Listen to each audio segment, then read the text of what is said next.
5, 4, 3, 2, 1.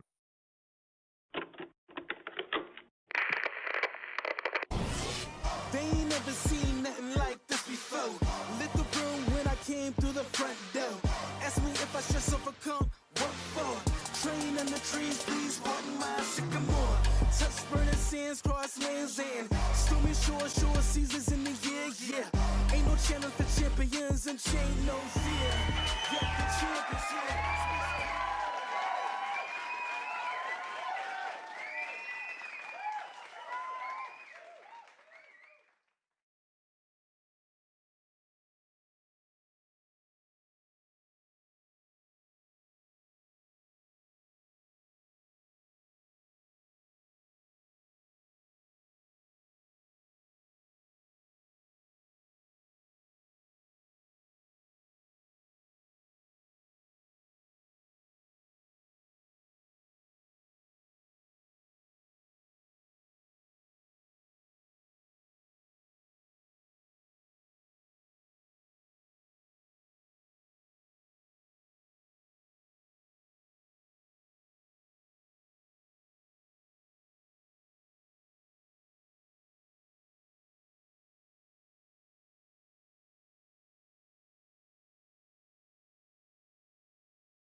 That's bullcrap. That's such bullcrap. Why? Why is it doing this? You know, and the thing is, you know what I was talking about? I was talking about how we're not only a very professional show, but that Ailey's not here. Dude, this happens every time Ailey's not here, man. It happens every time. I'm glad that there's like only, 4,000 people watching live. I'm really glad. Otherwise, we'd be in big trouble. We'd be in super, super huge trouble, man. We already are. We already are in big trouble. Selvin Sale, thank you very much. Kashawn Petgrave, thank you very much. All of you guys, thank you very much. I'd be lost without you. I would have done the whole show. If I didn't have a comment section, I would have done the entire show. That's how professional I am. I'm so focused on the delivery. I'm like, oh, there's a technical side to this. I'm really grateful, too, by the way, that I can go ahead and delete that stuff in post-production. I can delete it. Either which way we go, I need to have, see, when she's not around, because she's gone. She's at a doctor's appointment. And it might sound to people watching, it might sound that we just have doctor's appointments all the time and we're in like a really dangerous place. We have a bunch of kids, man. We have a bunch of kids. And so what ends up happening when you've got so many kids is, you end up having doctor's appointments all the time. So Ailey is not here today. Hence the idea that the audio was not on again. I said that I needed a little bit of coffee to get me through this. I'm going to need a lot of coffee. So everybody, please raise it high for me, because if that's indicative of anything else for the rest of the show, we're in trouble. We are in trouble. I'm in trouble. I'm already in trouble. This is such crap. This is such crap. And you know, I went all out. I wore my nice tropical shirt. I had my nice, by the way, my Skojies. I don't know if you guys realize this. Haven't worn the Skojies in a minute. A lot of people were wondering about it. They're like, dude, what's going on? We need the Skojies, dude. You know, so I wore them. But see, here's the thing. I don't even know how far I got along in the whole pitch for the show. We've got a good show for you. We've got a good show. And here's the thing. Now that it's officially begun, now that it's officially begun, I can tell you that we have not only some great topics. It's going to be mainly focused on election news. That's just the way that today is going to go. Tomorrow, I meant to talk about a topic today. A friend of mine named Levi Russell. He wrote an excellent piece about the Pope and the Pope's most recent encyclical. And I wanted to cover that. And in fact, I even told him that I was going to. And tragically, we're not going to do that today. We're actually going to do that tomorrow, because I want to focus tomorrow on a number of ideas and policies and things that we can advance, because it's easy to do, poking shots and showing the negative side of the other side, right? Of another view or alternative positions. But to say, what is it that we're actually promoting? You know, what is it that we're promoting? What is it that we want to see?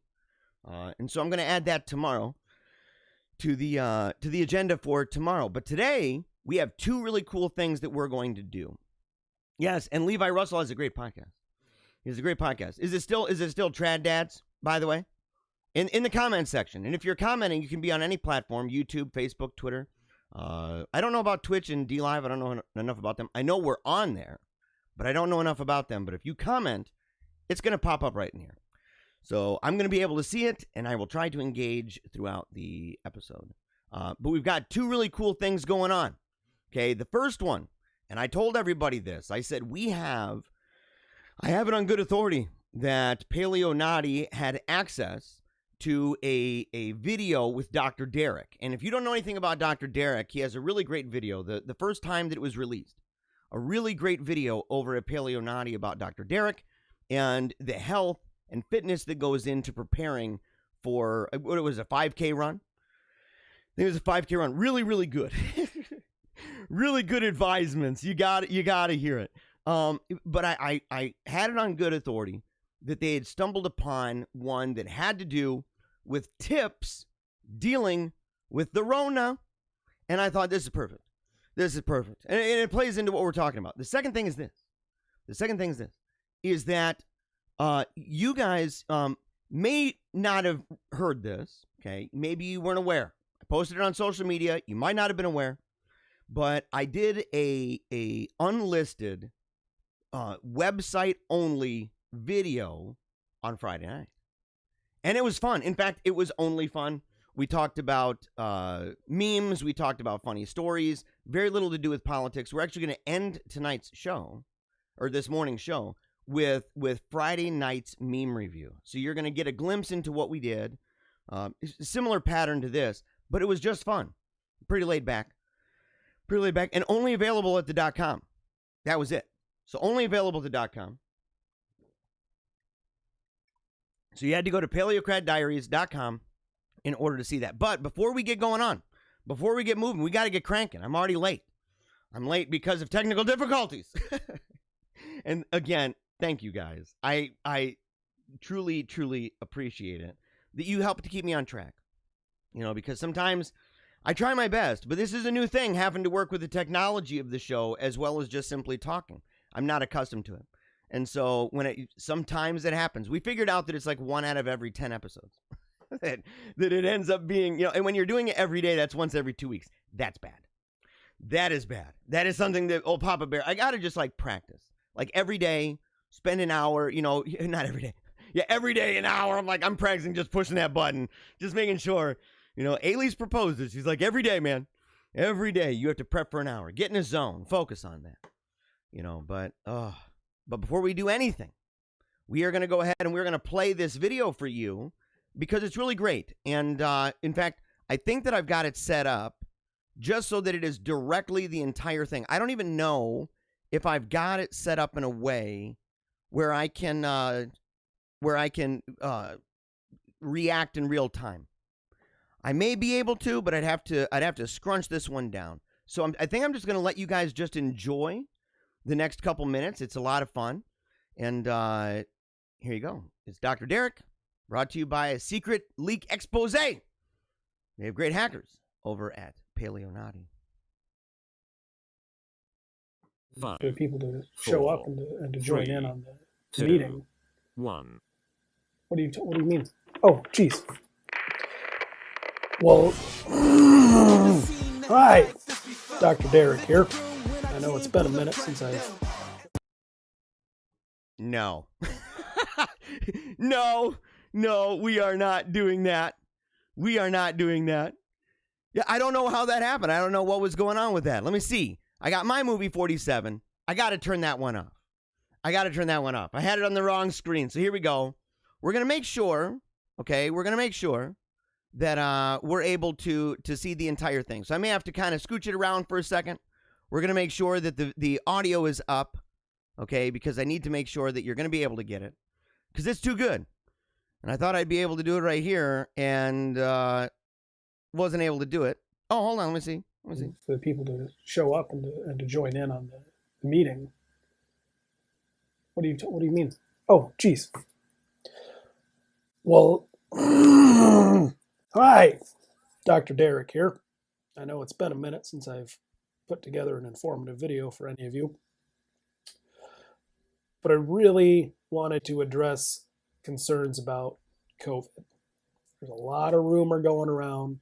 There's a lot of speculation going around about what it is, how it works, how it's passed. Masks, do they work? Do they not work?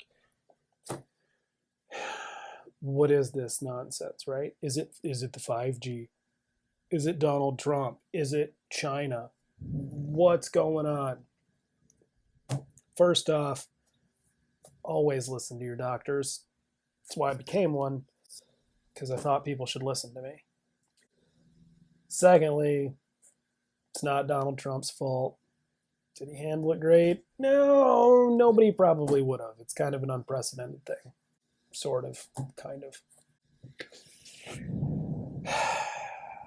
Is it a weaponized virus? I don't think so. As a virologist, no, I'm not a virologist. But if I were one, I would probably disagree with it being weaponized. Now, as far as some of the other more wild conspiracies like 5G,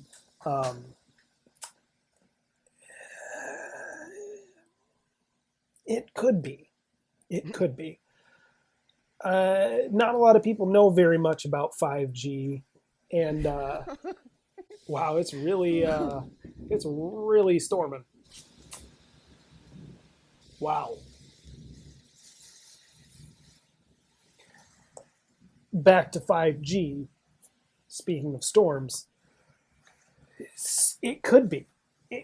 I know in the medical field we use 5G tools for surgeries and for cancer treatments because we can target them, and we just blast that 5G radiation and stuff and just obliterates it. It activates immune system overdrive. Coincidentally, so does COVID. So there's a lot there that we could really get into. But for now, I'm just going to stick with a solid, sure, it could be. You're not wrong on that. Here's the real sitch. It's a push for dependence. The grand cabal that operates this world, right? They want dependence. They want you dependent on them. So what they're trying to do is to try to make you sick so that you can be sucked into their healthcare system and on it for life. and dependent on them. They can control everything about it. Everything. Just, it's a socialist scam. 100% socialism. You know, they tried socialism in Germany, in Cuba. You know what? Right close to home, they tried it in Canada. That's happened right above us. Right above us in Canada. They're doing this nonsense. And I'm a doctor. And I'm saying, no, we don't do that. You don't want dependents like that. No. People should be free to make whatever kind of stupid health decisions they want to make, regardless of how it impacts anybody else, anywhere, ever. So I guess what I'm getting at is, say no to socialism. Say no to COVID. Because you don't want to get COVID, because then you'll be in the healthcare system, and you don't want to be in the healthcare system because that's how they get you. So in order to avoid getting COVID, we need to take precautions. So you need to be loading up on ammunition. You need to be loading up on food for the impending apocalypse, because COVID's bringing it. Stock up on fresh water. Yeah. Ideally, you want to develop a community around you of like-minded people that are in it to win it and to survive when it comes down to this. Especially, you want to go after those maybe weaker, less advantaged than you, so that way you can take care of them and ensure that they eat well, so that when it comes down to it, you've got a solid food source that'll last you a little while if you run out of regular food. So those are just some of my tips and tricks for avoiding COVID. And stay healthy out there, friends. Stay healthy.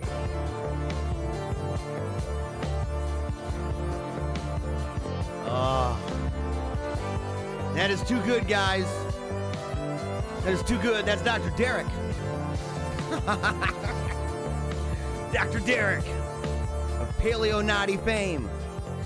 Oh my gosh, man. Dude, that is hilarious. The lines.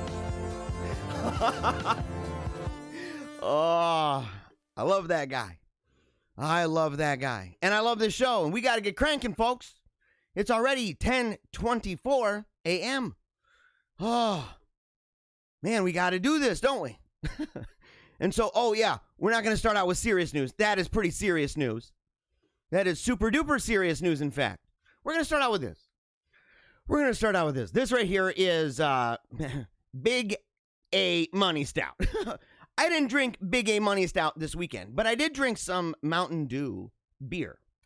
And which means, by the way, that I broke the carnivore rule. Okay, I'm obviously not in ketosis right now. In fact, I blew out of ketosis big time over this weekend because it was Christ the King. And so it was a feast day. Had to enjoy it. We got to enjoy sweets and a whole bunch of fun. And today is back to the grind because the jihad on fat shaming ourselves to fitness is still going on. That train is still chugging along. In fact, that train is going to chug along until there are way less fat people that are currently here. And not through death. We aren't talking about dying. Okay, we're talking about living life to the fullest. Okay, living life to the fullest does not mean eating 50 burgers a day. Believe me. As fun as that is. I mean, maybe there's like a day every once in a while you can eat 50 burgers. It's like one of those special days, right? Like I had yesterday. I ate a bunch of sweets. Had a whole bunch. Caramel apple pie. Had one of those. I think a donut. Part of a pumpkin roll. It was ridiculous. The thing had hot dogs with a bun and some Velveeta. I mean, it was like way off the charts, guys. Way off the charts. But it's one of those things. Planned for it. Knew it was coming because we had visitors. We had visitors in town. In fact, people who listened to the show. We had Cherie and Brian. They came in from out of town. And it was a whole bunch of fun. It was a great time. We even did VR. That was a lot of fun. I got dizzy, though. I've never done it before. I've never done VR. By the way, what do you guys think of VR? What do you guys think of that? You know, it's an interesting thing. We'll have a deeper discussion about like the media theory of VR, right? Mass media, what is it going to do to us? Right? Are we entering into Ready Player One? Is that what it's really about? But they came here, and so we had some of that Mountain Dew beer. Had some beer with my buddy, my boy. And we had a really great time. Almost burned down Castle Paleocrat, though. Apparently, while I was doing the show on Friday night, there was a spider upstairs. It happens. We sometimes have them. And when we do, we take like full-blown measures. This was apparently pretty big. They almost just had to burn the whole place down. That's fine. My pool of gold coins is deep below the surface. And it's deep enough, the pool itself is deep enough that, we just take a couple handfuls and buy ourselves another castle. Just the way it works. All right. Tesco is now selling a Harry Potter invisibility cloak. Okay. This is according to the Hook site. I've never gone to thehooksite.com. Let's see. Many will remember Harry Potter receiving his invisibility cloak on Christmas morning. And they can now recreate similar memories with an offer from Tesco. The official replica by Warner Brothers has had its price slashed in half, going from £30 to £15. Well, okay, so apparently the cloak, there's only a couple reasons why they'll slash that in half. There's only a couple reasons. Maybe we kind of outlived the Harry Potter thing. You know what I mean? How many of you guys, be honest, how many of you guys are like still to this day really hardcore about Harry Potter? And not just when the topic comes up, but I mean like on the regular, because we went through that phase. We went through that phase as a culture, as almost a civilization. It was global, man. And so, the entire West was consumed with this guy. It's pretty crazy. And, even now, I think it's lost a lot of esteem, maybe because of Rowling. There's a lot of people that are mad at her. I have mixed feelings about that lady. So here we go. Let's see. The official replica by Warner Brothers has price slashed in half. This will be an essential gift for Harry Potter fans and an important buy for those who are attempting to collect the fabled Deathly Hallows. Now, see, here's the thing. I don't know jack about it. I got to admit, I've seen the movies. I think I've seen them all. Maybe not. Not bad. I enjoyed them. I didn't get distracted and wander off and think, I don't need to really watch that. You know what I mean? But at the same time, I never read the books. I never cared to.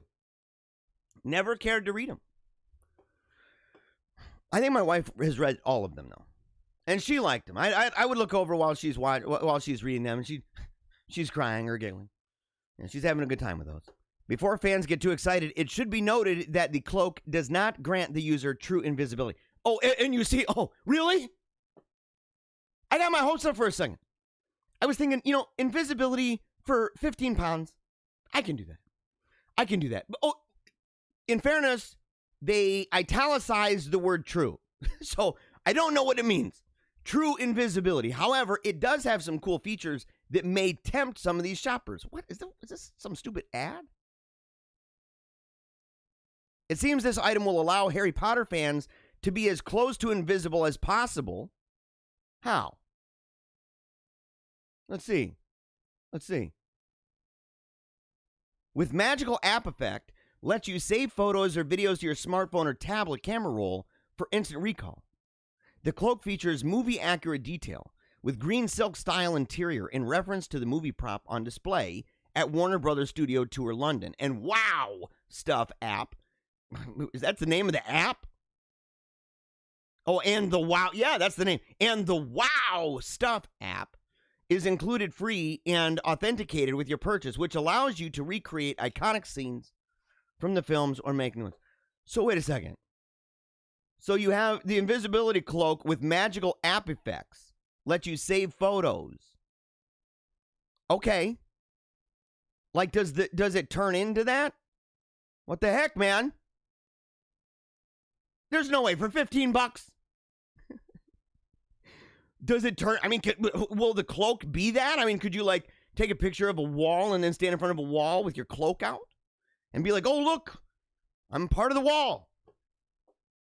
This upsets me. They get you pumped up. They get you reeled in. And then they're like, oh, and by the way, no, we're sorry. You can't be invisible. And I'm like, forget you, dude. Why would I even care about this? And look, they get you excited because they have Harry over there. Let's look at Harry real quick. He's the floating head. He's a floating head. And all the little kids are going to be like, dude, I'm just going to be like that. Not even little kids, dude. We're going to have people in their 20s and 30s. There's going to be a lot of people in their 20s and 30s walking around thinking this is exactly what's going to happen. It's going to be like that South Park episode with Cartman. There's going to be a lot of naked people walking around thinking they're invisible. Frightfully bad. The worst Halloween costumes you'll ever see, from a giant, that packet to a sad snail. All right, we're gonna have to skip over at least one of these. I'm assuming. So okay, we're coming up on Halloween, and so there's a lot of people. We celebrate All Saints Day, All Hallows Eve, and we keep it Christocentric, and that's not an after effect, right? This is something it predates this. Okay, so we've been doing this for a very, very, very, very, very long time. I know people that are like, well, we have what do they call those, man? Harvest festivals? And I understand the idea of that, but I'm kind of like, you do know that there was a festival and a feast that kind of went with that like long before. And it has to do with like people who lived valiant lives, many of them who died for the faith. And instead you've got cornucopias and stuff. That's not very good. So, okay, yeah, we're going to see some of these. Okay, well, this is snail. That is a very sad snail. Let's see if we can get this a little... I don't want to have, like, huge pictures here. Let's see. Oh, yeah, we're going to skip over... That's a little kid in one of those? That's really bad. What do you guys think of this? Like, I want to see, like, make sure, give it 1 through 10. What do you think? Right? 1 being... We'll even make it a little bit weird. 1 means this is number 1. I kind of hate it when 10 is, like, the best. 1 is the best. 1 is number 1, dude. And so if you love it, it's number 1. If it's like, maybe I'd wear that. It's a 5. This is a 10. This is not good. Oh my gosh, man. Look at these faces. Like, what is wrong with this? Dude, Bert. Bert's always been a little bit of the weird looking one. But this right here, he's kind of looking like a spirit cooking pedo. I mean, if I saw somebody in real life who looked like that, dude, I would run. I'd be like, I'm out of here, bro. It looks like a creepy mime, both of them. Both of them look like creepy mimes, but dude, the Bert, that's the worst, man. That is the worst. That might be one of the worst ones I've ever seen. Because it doesn't work, man. It doesn't work. Kashan gives it a 3. He kind of likes it. He might wear that. Okay. The flesh. Oh, goodness gracious. All right. Yeah. Now, this is like a fun one. You know what I mean? This guy's probably going to a party. He's not going door to door. Let's hope not. Let's hope. And by the way, what is the cutoff age in you guys' mind? What's the cutoff age for going door to door? I think I went door to door even in my 20s. But that was late 90s. The world's changed, guys. The world has changed.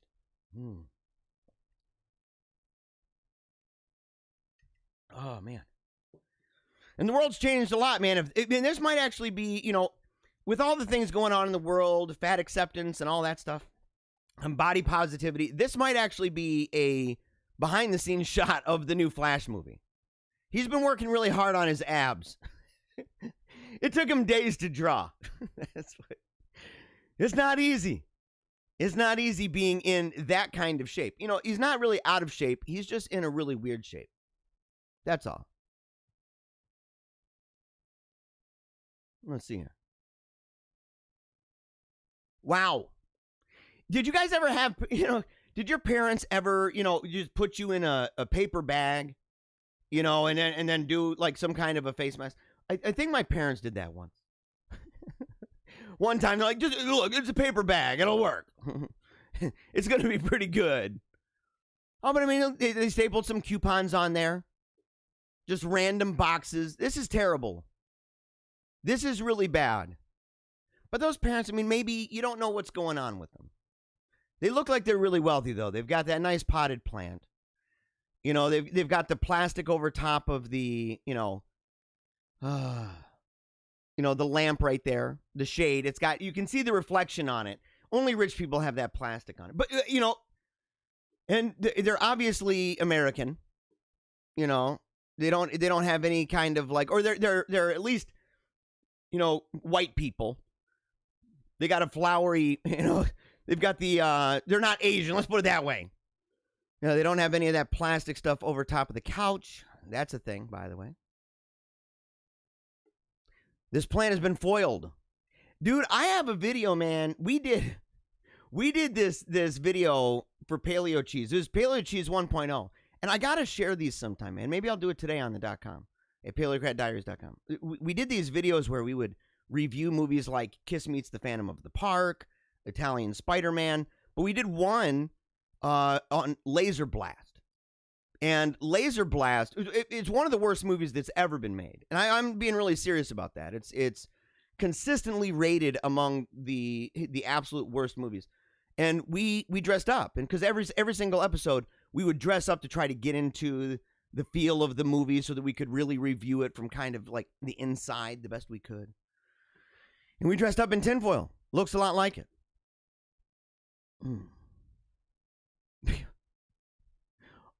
Dude, he's even got a codpiece. Okay. I think maybe this guy watched our Laser Blast video. Because this is almost exactly like it. Except he has bigger the eye holes and stuff like that. Chad, the co-host on Paleo Cheese podcast. If you haven't heard that, you have to. It's an amazing podcast. And we've been going up. I thank you guys. A number of you have reached out to me. All right. SpongeBob More Pants. Okay. This is already looking very sad. Look at this guy's face. Do you think he's happy to be in that? Whatever we're going to see. Not entirely sure. SpongeBob More Pants. Okay. It's looking pretty hit. Looking pretty bad so far. Oh, goodness gracious alive. We're gonna go past that. That is so sad. It's like a low dress. You know what I'm saying? I don't want to focus on it too much. I think there's kids watching. Yeah. Okay. Yeah, so this guy, what are the worst costumes you guys have ever had? Because this is pretty bad. This is pretty bad. Although I can't make fun of it too much. Oh, the shoes though. And dude, look at the dog. Look at that dog's face. Look at its eyes. I wish I could zoom even closer, man. Look at that dog's eyeballs, man. They look like those eyeballs that you can, like, glue on. You know what I'm saying? You can glue on and they kind of just wiggle all over the place and do their thing. But those... Oh, and you can see his little toes. You can see his toes and his feet underneath the... Oh. I bet this guy thought this was going to be a good one. Yeah. Thought it was going to be a good one. Let's see here. Holy sheet. Oh, okay. Yeah. Oh, it's just, yeah. People dressed up, ghosts being sexy. Whatever. Yeah. Not even going to look at that one. He's been drinking the Kool-Aid. I know where this is going. I can tell by, I can tell by the chins. Can't you? And by the red color. And by the red coloring. You already know where this is going. It's not even that original anymore. I don't even know what I would give this. I'd be like, I don't know about this. If I saw a guy dressed like this, I'd be like, dude, you should put on a shirt. Or, seeing you, maybe a couple shirts. Let's see. Yeah, see, he's got the Kool-Aid guy. Oh, yeah. And I'd be like, oh, no. Dude, you can't walk in like this. I knew my buddy, although in fairness, my buddy Scott, rest in peace, right? He was one of my best friends of all time. He was a bass player in our band. We had a band called Spectacular Unfortunate. And he died. He was in a car crash. And his body was kind of shaped like this. And, I know because I've been swimming with him, but also because he was the exotic dancer at Dr. Derek's bachelor party. We were told... there was no way we were going to get an exotic dancer anyway. We didn't believe in that. I'm like, dude, why would I do that? But his wife just wanted, she's like, look, you can do anything. I don't care. but I don't want any dancers. And I'm like thinking we wouldn't do that anyway. But the mere fact that she said that, I was like, okay, we got to do something. And so, you know, we jumped Dr. Derek. I mean, we came up behind him, took him by surprise. I'm surprised he didn't just punch us, you know. Threw him in the back of the Paleomobile, drove around town for a while. In fact, we just kind of went around in circles because we really only went not far up the road from where we grabbed him. And ended up at my house. And so we drove around for like 20 minutes. So he didn't know where we were going. And then we bring him inside, and it's my house. And he's like, oh, my gosh. And I told him, I said, look, I know that your fiance has said that, you know, we can't have a dancer. I understand that. But you only get one bachelor party. You know, you're only going to get one from me. And I said, so we're going to make it the best. And I think I put Jenny from the Block or something like that. Just something J-Lo on, and out comes Scott Farley. Oh, man. And nothing but a loincloth. Yeah, in the comment section, they gave that a 10. Okay, this is not terrifying. This is the dude from Metalocalypse. I get this. I get this. In fact, I was listening to somebody recently. I was listening to a song, man. And I thought, that kind of sounds like that guy. I mean, that is a compliment, actually. What is his name? Roxo? Roxo the Clown? Yeah, we're going to skip over that guy. What's this? And then we're gonna get past this, man. I don't even know who sent this to me. Who put this in there? Why are we looking at people's terrible costumes? Oh my gosh, man. Oh, yeah, we're just gonna skip over this. I don't even know what this is. Is this supposed to be like Lord of the Rings? Is that what this is? Lord of the Rings? Oh. All right, moving on. Can having genital preference... No, we are... For dating mean you're anti-trans. This is not for the morning show, guys. This isn't for the morning. This would be like for a special event that's like one of the untitled that we do, or the... What is it called? Unlisted. Paleocrat Unlisted. That would be one of those. Yeah, that guy right there is one of the most annoying people to listen to ever. I won't even play it because... You know, it's one of those things. I mean, maybe to wake you up. You know what I mean? Maybe to wake you up. But I don't want to throw this at you. You know what I'm saying? But this person is just a very bizarre man. You know, very bizarre. A lot going on inside. A lot happening. Yeah. And he wants to force himself. You know, like he wants to guilt ladies is what he wants ultimately. You know, he's like, look, he wants to guilt ladies and guilt men. He wants to guilt everybody into being down. And if you're not down with the clown, then, you know, you are a bigot. You're just a raging homophobe. That's all it is. It's pretty bad. Yeah. In the comments, my thing on the trans people is thou shalt not judge. You know, I agree with you, but it's people take that verse, by the way. And I don't want to get too serious right now, but, you know, people take that verse in isolation from everything. And they don't realize, like, it goes on. Like, there's more to that verse and that idea than what you think. Because if we say thou shalt not judge, that's impossible. We make judgments all the time. Moral judgments. Now, I'm not just saying, like, judge between, like, one costume and another. Although, I mean, look, if people want to play loose, you know, fast and loose with verses, and they don't want to take context into account, why can't I do that? Because as soon as I would say, well, we're judging costumes, you know, judging costumes, and people say, yeah, but that's not the same thing. And you go, yeah, you know, or they say, well, you need to understand the context. And I would say, yes, so let's talk about that now. So now we've gotten past that. You say, according to the measure, right, by which you're judging somebody, you shall be judged. And you go, yes, and I shall be judged by a measure. I, in fact, have to judge myself by a measure. And so if I'm using that measure for myself, I think it's as much about the measure as it is about the judgment, because without a measure, you have no judgment. And so people, you know, otherwise it gets into the world of like, oh, your buddy over there is, you know, wanting to do the thing with 8-year-olds, or, you know, the spirit cooker over there. And you're like, dude, don't judge. You know, they're just spirit cooking. They're just into the kids and stuff. It's okay. Well, it might not be okay. I don't agree, but I don't judge them. No, we do. We make judgments all the time. And unless somebody gets me wrong, there are varying degrees. That's why it's a measure. It's a standard. And a standard is not a one size fits all, right? It's a standard that has various degrees by which, and that's why even in the Old Testament, which at the time, there was no New Testament for Jesus. At the time, even the Old Testament, if people want to say, well, you know, there were laws pertaining to people being put to death or whatever, and you go, yes, but there was different kinds.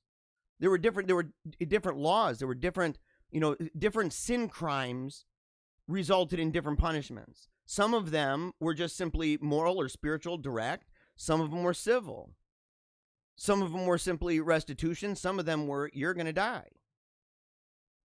So there's always been, and Jesus, you know, it would make Jesus a raging hypocrite if he said, don't judge, and then he goes around and does many different judgments. Many different judgments. But that's a good point. Yeah. And I'm not meaning to go after anybody in the comments, by the way. All right? It's just, if something comes up, and it's a good, because that's actually a good conversation, and it's actually really relevant, because there are people, you know, that's a very popular phrase, and it's often used by people who aren't just, you know, sinning, but they don't believe that it is. And they don't want anyone else to believe that it is. And so in order to make them feel better, they don't even believe in Jesus. They don't believe in the Bible. They probably think that it's a bigoted book. They probably think it's a terrible thing. And a lot of the people who do that, they say, well, you know, you're not supposed to judge. And they take that, and I think that's where we should feel that it's important to explain what we mean by that, and not to be pharisaical in our judgments. And we could go on for a very long time, but you know, I'm not trying to be judgmental in that sense. But I will also say, and people can say, yeah, but you know, you misgendered somebody, and I say, no, I didn't, because I don't play Mr. Potato Head. You know, and that is something I know a lot of people would say, well, dude, you know, why don't you use the personal pronouns? Because I don't play Mr. Potato Head. I don't do that. In fact, that right there, that I think that there's a myriad reasons not to do that. From a linguistic perspective, a sociological perspective, a biological perspective, and a spiritual perspective. And so I don't think it's doing any service at all to tell that man that he's actually a woman, because everything else that man talks about comes from the fact that he is pushing the idea and trying more and more and more all the time to just simply convince himself and others that he's a woman. All right. And we're gonna I don't know, dad jokes. Oh, I'm divided, man. I'm divided because I was going to do dad jokes, but you know what? I'm not going to do that. I'm not going to, because that's kind of like another list, man. We already did one of those, man. We already did one of those. What's going on with this? We'll do two more stories, okay? Let's see. Mysterious vandal covers kids' playground equipment in baked beans. Okay. And look at that. Who would do this, by the way? What kind of person would do that? That's so terrible. It is, dude. It's so rude, dude. Imagine being the guy, you're like, I'm going to put baked beans all over the place. Those are weird looking baked beans, too, by the way. They don't even look like baked beans. They're all white. A bizarre and mysterious incident has taken place at a play park in Swanwick, Hampshire. Someone has covered all of the playground equipment with baked beans. All of the playground equipment. To be fair, it might not be illegal, but it is pretty mean. Maybe a little bit. It's I don't know if it's mean. It's just kind of like, I guess, you know, on a scale of 1 to 10, I don't know how mean it would be. But you are being a jerk. After all, this means that none of the children who might wish to use the park can get on any of the play equipment without getting covered in tomato sauce. Is that what they use? I don't eat a lot of baked beans. So tell me in the comment section, are baked beans, is it tomato sauce?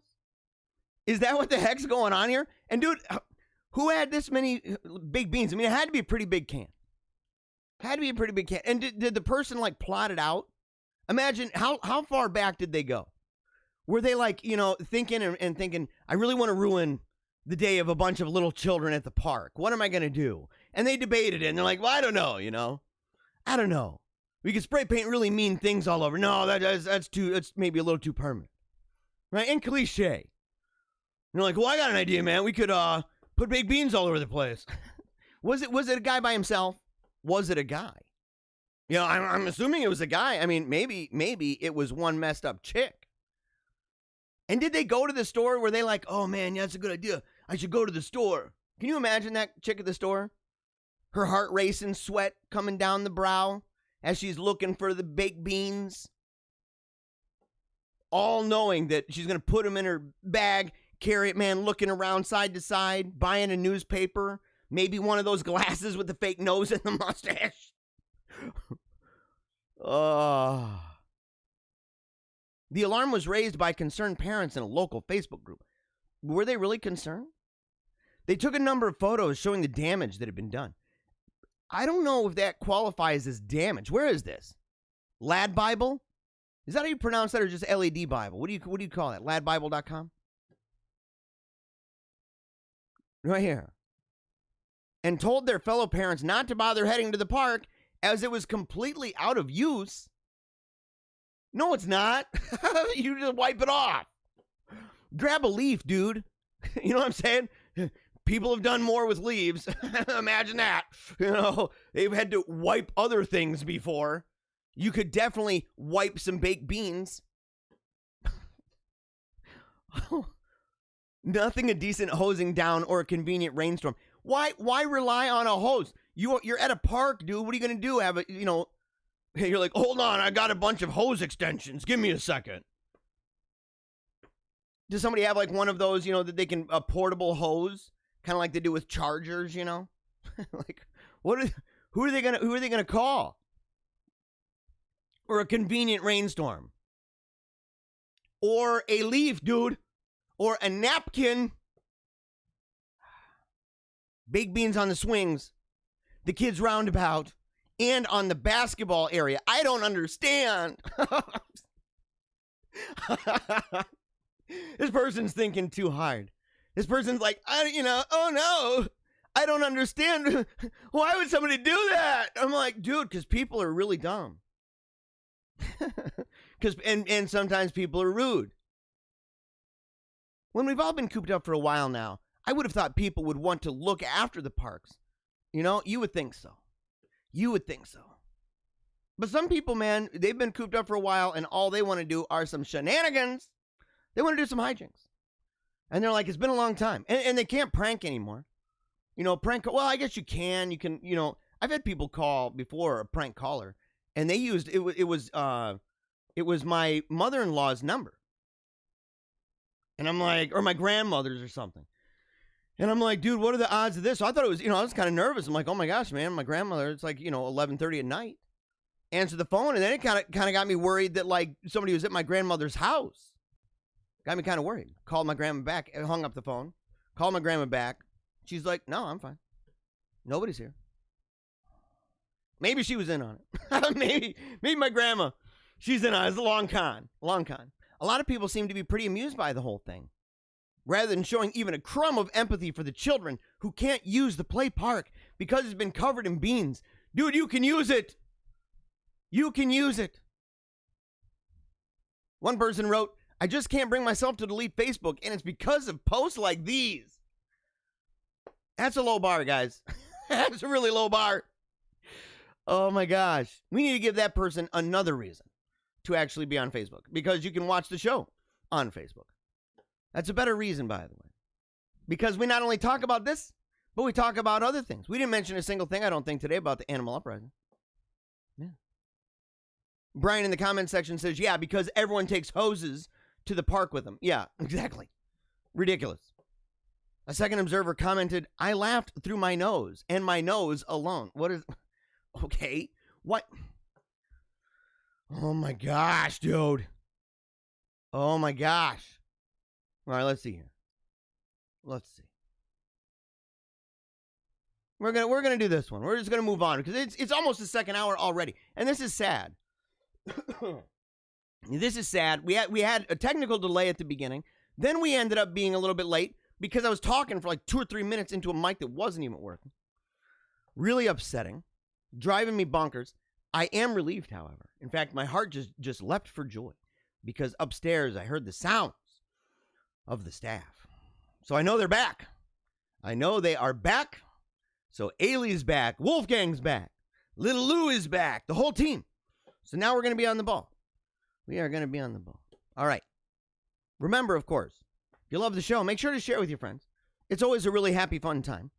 Okay, and especially this episode, right? We'll take out the intro because there's a way for me to do that and share from my Facebook or from not my Facebook. Share from my YouTube channel. Right, and I'll put the YouTube link in the .com, so you have to go to paleocratdiaries.com. In fact, you should be going there pretty regularly. We share every single episode with the timestamps so that you can just go directly to the segments you love and skip over the ones that you're like, oh, it's kind of a hit or miss today, right? Because sometimes it happens. Sometimes it happens, and so and people are judgmental. You know what I mean? There's people with all different views, So. We not only have timestamps, we have topics, because a lot of people will say, hey, man, I want to know, where that topic, that you did with the Harry Potter costume. I'd really like to know more about that Harry Potter costume. Where can I go?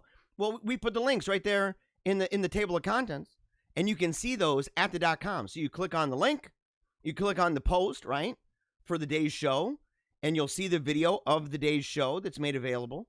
And then right beneath that, you have the timestamps to take you right to that portion of the video that you love the most, as well as the entire show. You can just watch the whole thing, or you can go to the timestamps, and on the right column, you'll have a title for the link or the subject that we talked about with a link, so you can copy and paste and share with your friends. We make it really, really easy. So make sure and go and check that out. Laugh out loud. Ignorant blue check marks on Twitter get confused after President Trump's remarks that coyotes are smuggling children across the border. Now, this is actually from last week after the debate. Okay, so this is not necessarily new. It's published 2 days ago. Okay, well, now it'd be 3. It's on October 23rd. So it'd be published, what, on Monday, or on Friday.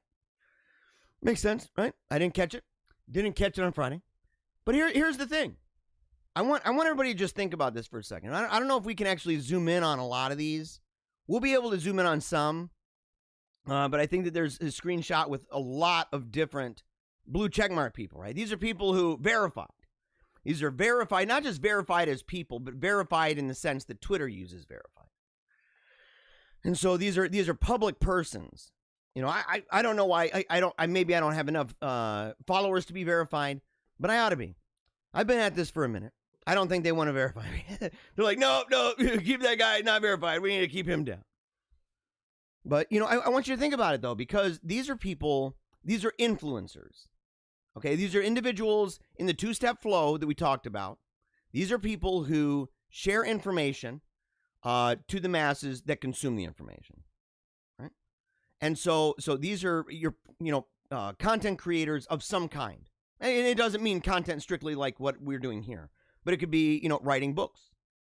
It could be, making things, right? Businesses, whatever. But it's producers of something, right? That is esteemed to a certain threshold that they view as being worthy of being validated. So these people, they're not randos online, and they get special treatment when it comes to being shared. They're already receiving the benefit, right, of being shared widely because they have a big audience. But the fact that they're verified makes it even more. Right here, let's see. Yeah, so Donald Trump, during the debate, talked about coyotes smuggling children across the U.S. border. Here's the thing. We've mentioned this on the show. I've said coyotes before, and maybe some of you have been confused. I highly doubt it. We've got really brilliant listeners to the show. They're up to date, and especially on issues like immigration. They know it. But here's the thing, is that these verified check marks, they didn't do too hot. Some of the lowlights from these clueless Democrats can be seen here. Okay? Oh, yeah, let's go ahead and see if we can and pop this bugger up. We're going to go ahead. Let's go ahead and open this up, a new tab.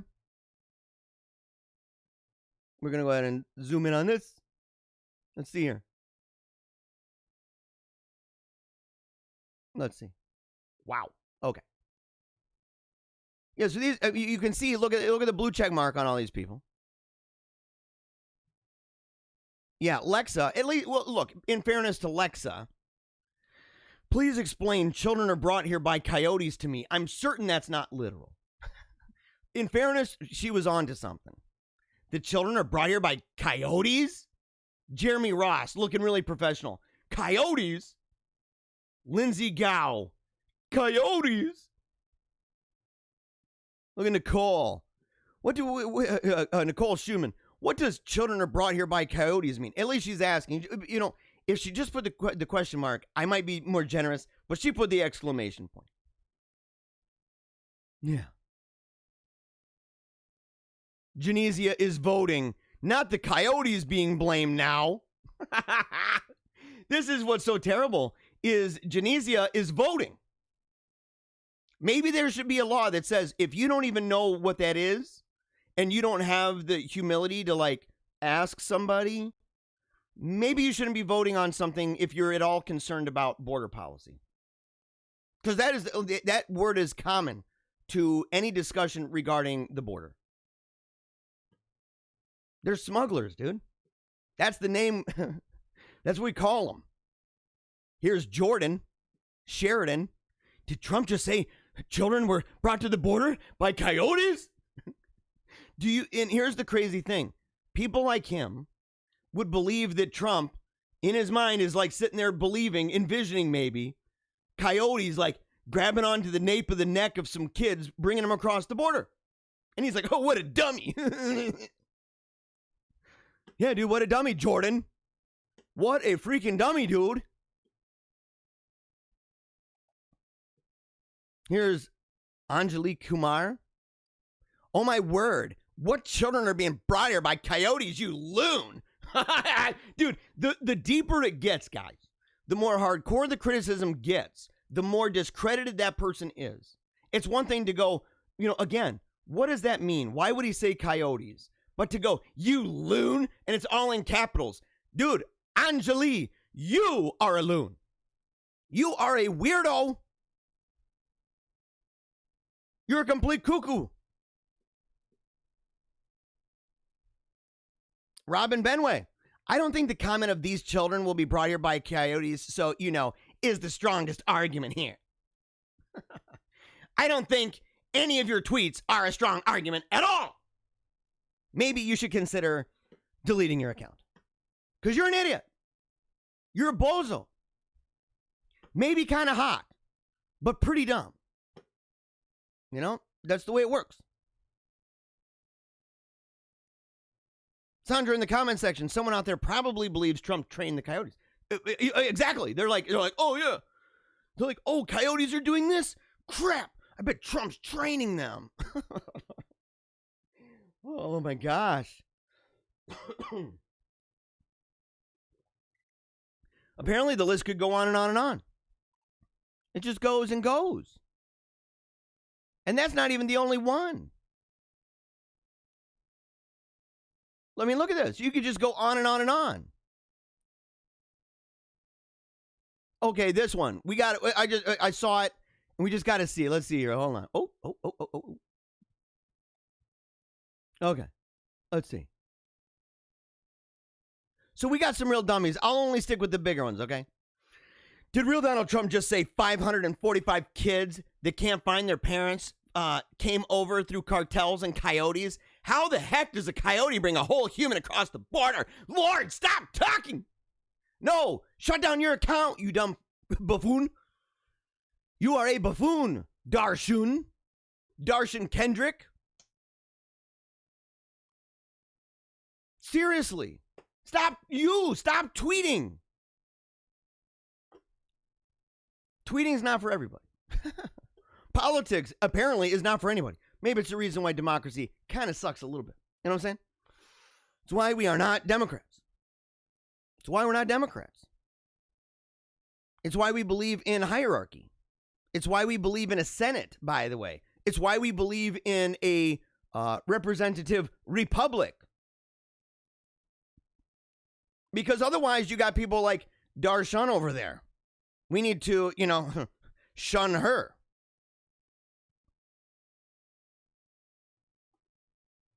Yeah. I'm still stuck on this coyote comment, y'all. This is Denise Lawton. Okay. To my Hispanic people, by a raise of hands, how many were carried over here by a coyote or a drug warlord? Middle finger. F racist idiot. What in the heck? Dude, she does. This lady doesn't know. And here's the thing. This is the only reason I brought it up. I don't want to talk about this forever. This is the reason I brought it up, is because so much of the conversations that people have when you're discussing with them, let's say they bring up a very serious discussion, and let's say it has to do with immigration, and you bring up serious points, or it has to do with gender, right? Like we mentioned earlier, or it has to do with judgment, and you respond with competence. You understand the issue. You listen to the show. You watch this show. You share it with your friends. You are trying to spread competence all over the place. But you're up to par, right? You're up to snuff on this. So you're talking to them. They're emotive. They're knee-jerk reactionaries. And most of them are not well read. Their knowledge of this comes primarily through snippets on Twitter and bumper stickers that their friends have. And that's it. So you might talk to somebody and say, well, here's why I disagree on judgment. And they'll say, you're a bigot. Or this is why I disagree on your view of sex and gender. Oh, you're a transphobe. Or this is why I disagree with you on immigration. You're a racist. You're a xenophobe. And that's it. That's the end of it for these people. And you got to understand, they're like Denise here. There are people that maybe you should consider, reading a book instead of watching another show on MTV. They really should. And they should realize that if they want to actually educate themselves, if they want to talk, let's put it this way. If they want to talk in a way that's like authoritative, especially when you've got a blue check mark. I mean, you're somebody automatically that they're going to expect something out of you, even if you're, Cardi B and stuff. I mean, she's a joke. But even her fan base is like, oh, dude, Cardi's on the politics, yo. And you're like, no, she's actually not. She's pretty dumb. When it comes to politics. I mean, she's obviously wildly famous. So she at least has some degrees of, like, smarts to understand, like, even if you're just simply throwing your body out there in words, like, she knows how that game is played. And not everybody has that specific skill. Thank God, by the way. But at the same time, there are legit skills to that. If you take away everything else and you say, what if that was applied to something different? Assuming that the outcome is the same, the mere skill set to get there is something. But when you have a check mark, and you are out there and you're publishing stuff and you're talking about really serious issues and you're taking yourself really seriously and you're using really derogatory language toward people who oppose you, you really ought to read a book. You need to at least be familiar with what's going on and familiar with the language of the topics that you're discussing.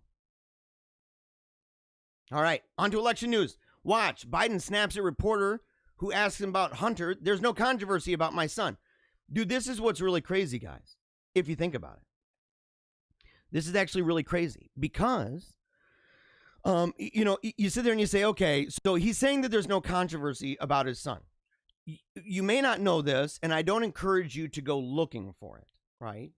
But the fact is, there are now videos out there of his son smoking crack while making a sex video, okay? That is real. The laptop is real. The emails are real. If you want to say there's no controversy at all about that. I mean, imagine for a second what would happen if that kind of thing happened with Trump's children. if there were the financial connections for Trump's children that Hunter has, and a whistleblower coming out saying, look, This is what the kids did. It'd be trending everywhere. If Trump said, this is fake, NPR would be all over it. NPR won't touch this, by the way. We should defund NPR. We should defund them. It's obviously a propaganda outfit.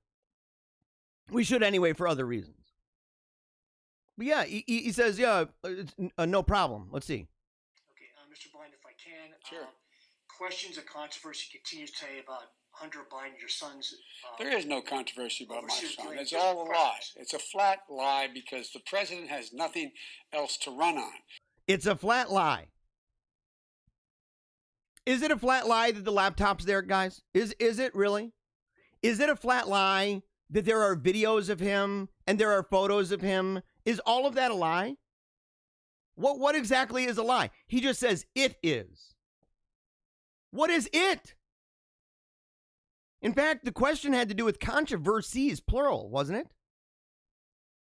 Questions and controversy. So he's talking about controversy in a broad sense because there's multiple questions. And controversy continue today. No, it's not true. If you notice, Is this going to be banned, by the way? Will Twitter ban this as just glaringly fake disinformation? Because, dude, that is disinfo. If people only watch Biden-Harris news, if that's all they're doing and they're siloed out in that world, and that's the only thing that they're actually hearing, they might actually be like, there's no controversy. And you're like, dude, there's videos online of this. And they ain't deep fakes. These are real. These are real. this is while American people are talking about what's happening to their families, he has no plan. And the debate is. Do you see how the deflection is? He deflects it to the American people and their wants. This is a big fat commercial for him. Because, you know, in a commercial, you got to show the want of the person. You have to know the needs and the desires of the audience you're trying to sell to. So, you know, toothpaste commercial or deodorant commercial, you got a guy walking up and he's at a dance club and he walks up to a bunch of chicks and little green fumes come out of his mouth and all the girls are like, you know, or his armpits and stuff, and he's dancing and the girls are like, dang, son, you know, you smell like yesterday's trash. And so then next thing you know, the guy's sad. And then he's in there brushing his teeth and he's looking good and he smiles and it blings like that. And next thing you know, he's back at the club and he's dancing like these ladies and he's looking at the camera like, uh-huh. So he knows what that is. This is what this is, guys. That's what so much of politics is. He's whoring himself out. There's no plan. Everything from the Wall Street Journal, every other major news outlet has said what he's saying is simply not true about my son. But it's No, they're not. No, they're not. You know, here's the thing. There may have been news outlets that he's like, and every other one. That's what you know. It's like, and this one and this one and every other one. Yeah, no. You need to be able to spot that. Because if I can show you a number of them, now he would say, well, I don't like that one. Well, tough luck, dude. You don't shoot down a messenger. That's what they did in 2016. These people don't learn. They did it with WikiLeaks. And they said, don't look. Don't look at WikiLeaks, guys.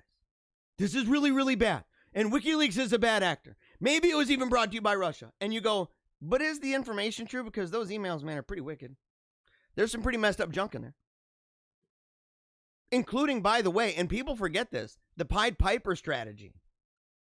The Pied Piper strategy that was paid for, the results of money that was paid for by Hillary and her campaign to try to figure out, you know, who should they run against? Which of the candidates would she do best against? And to amplify those people, because there was a whole bunch of Republicans. And their answer was that the one of three, but the main one that they felt that they could beat was Donald Trump. And so the idea was to boost him so that he would overpower and make him like he's the guy. They get what technically, they got what they paid for. She got what she paid for with this. But they amplified that. People forget that. That was in there. And you go, wow, dude, so you can find that. You can find the kind of way that even Chelsea was starting to wonder about all the shady money that was going around. and how this was playing out with for-profits, nonprofits, the mix-up with all that stuff. It was bad. So the Democrats were like, don't look at it. The media, Chris Cuomo, don't look at it. Trust us. It's meant for us. We are the ones entrusted with seeing all of that and deciphering it and decoding it for you, as if it's some kind of magisterium. We're messenger boys, by the way. It's classic Trump. And because he doesn't want to talk about how manufacturing has gone into recession, how blah, blah, blah, blah. Doesn't he just garble stuff all the time? Delaware GOP Senate candidate says Senator Chris Coons' daughter is featured on Hunter's laptop. Oh, goodness gracious alive. That girl. Dude, okay, this is what I'm saying. If that actually pans out, you are, not good, man. Delaware Republican Senate candidate Lauren Witzke, by the way, she's awesome, has alleged that a source close to the investigation into Hunter Biden's laptop has informed her that there are images of Senator Chris Coons' daughter, in addition to 7 other underage girls. Now, this one's risky business because you have a person who didn't see it, who cites a source close to the investigation. Now, that can range from really close to, hey, I talked to some guys. But then you have the number 7. And you say 7 other underage girls. That would bring it to a total of 8. And we've already had word from people who had the laptop that there are underage girls, plural. But no indication that it was this one. If it's that one, she's on this video, yeah, because you got Senator Chris Coons right there to the left. This is a really awkward video, by the way. Biden's coming in close, creeping up on her ear, right, whispering sweet nothings, and she's not having it. You can tell by her body language. Just look at her. She is not having this interaction at all. She's pulling herself away, not interested at all. Is this the one where he's doing the little kissy kisses? And she's getting away, doesn't want nothing to do with that. Something is up with that. Twitter suspends the Gateway Pundit and bans new report with photo of Hunter Biden smoking crack with link to foot sex video. Twitter and Facebook suspend anyone who reposts the Gateway Pundit reporting. Is this a repost, by the way? Because this is going on Periscope. I'm talking about it. Maybe that's the sneaky way around it, guys. We should talk about it. Yeah, warning. Graphic content. I'm not even going to show it. Let's see. The Gateway Pundit did not post any photos or videos of nudity or of anyone but Hunter Biden from the video. We tweeted this major story out to our audience, and they got banned. Twitter blocked the tweet, and now, yeah, this is, I love that. This is nothing but electioneering by Twitter. It is. It is. But that's where we are, man. I mean, this is like old news in a way. And if people want to play the game of complaining about what Twitter does to them, that's fine. I don't spend much time on Twitter. In fact, I'm going to put most of my focus probably on Parler. I don't use a lot of social media in general. I really loathe Facebook.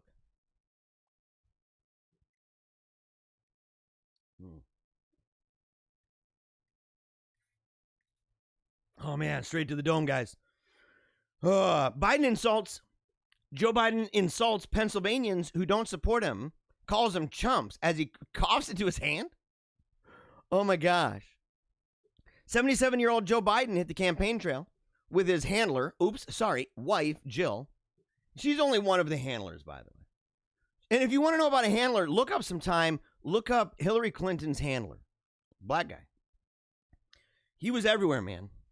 He was everywhere. There were multiple times where something would happen to her, and out he comes running. And you're like, who's this guy? I remember, I don't know, I think it was the day where there was just the coughing fit that would not stop. right? Everybody's bringing her lozenges. People behind her, they're breaking out the Ricolas and everything like that. And they're like, wondering, should we approach her? Oh, it's okay.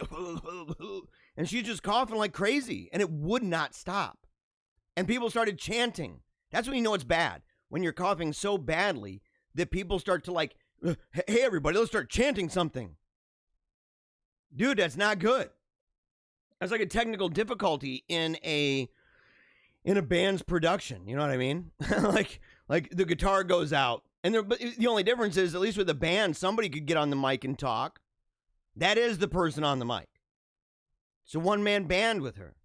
But after that, she went up on a plane, and she was talking about it because they had to cut something short, man, because she just couldn't stop coughing, and her voice was so jacked up. Or it might have been the day where she was like coughing and then looked like she took a drink, but she used the drink to spit out these loogies, and they looked like egg yolks. It's nasty, dude. But that's what it was. But they get up on the plane, and all I could think is, where's the handler? And they're all talking to her, what's going on? Are you sick? Oh, no, I'm perfectly fine. Everything's fine. And then as she's walking out, and I couldn't see him, I was kind of surprised. Then as she's walking away from the press, all of a sudden, homeboy comes out from behind this divider with curtains and stuff. His head peeks around, and when she walks out, he swoops in right there. I was like, dude, he's been hiding around the corner. So Joe Biden ends up coming against people who, oh, let's see, I gotta do this.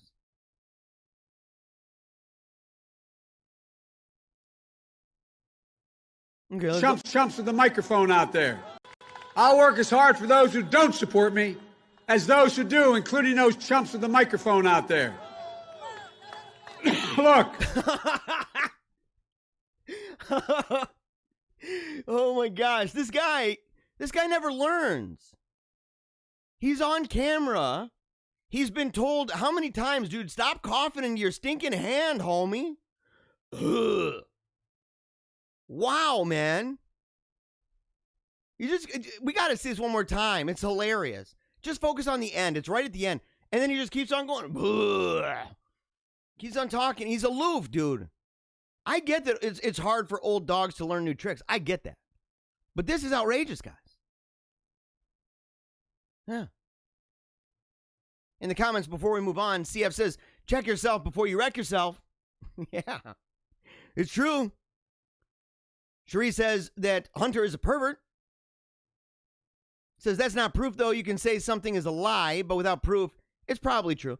A video is proof. Yeah. A video is proof. Let's see here. TRN/ asks, how can big tech be broken up? What does that look like? Oh, boy. We have precedent for this. And actually, there's lawsuits right now that are going forward. I don't know how strong. I know that people get excited about it. And we're not going to talk about it today. In fact, maybe I can add that to the episode tomorrow. Because I said that tomorrow I wanted to do more that are positive, that say, like, instead of showing a weakness in one side, to show a positive on our side. And to say, what are things that we're hoping to pursue? What's our understanding of concepts like solidarity or subsidiarity, or what is a trade or a tariff? What does that mean? What is Maganomics? What is American economics? What is that? Why immigration restrictionism? Why opposition to equalitarianism? What's the alternative to dealing with problems that we face, that even if we disagree with solutions, and we do, that we can at least still recognize at least the core of an issue in principle. So we'll talk about that. Yeah, one thing obviously would be to remove social media companies' protection. Zach says this in the comments. Remove social media companies' protection in Section 230. Yes. That would put pressure on them to get back to a place where it's like they're not publishing. Because right now they're publishing. That's what this is. It's for people who don't understand that. When social media first came around, there weren't tons of people doing it. I remember even on YouTube. I remember, I think, when did I start that? 2007? oh man, it was years and years ago. I was kind of in the early part of that. I was far enough back that they used to have these little things that said like #1 in people and blogs. And I'd had my videos in the past be #1 with only maybe a couple thousand views. You know, I remember when 5,000 views, that's like viral. There were no big names, there were no institutions and stuff like that. And and it's the same with a lot of these platforms, and they wanted people to get on there. So they basically allowed anybody. You could say almost anything, unless it was an actual crime. So if it was a crime, obviously you can't do that. But there was no category of like, oh, this is bigoted speech, so you don't have the right. They really did treat it like a public square. And because they treated it like a public square, they had to obey the rules like a public square. Like, you know, there was a debate. Proud Boys go to Kalamazoo, right?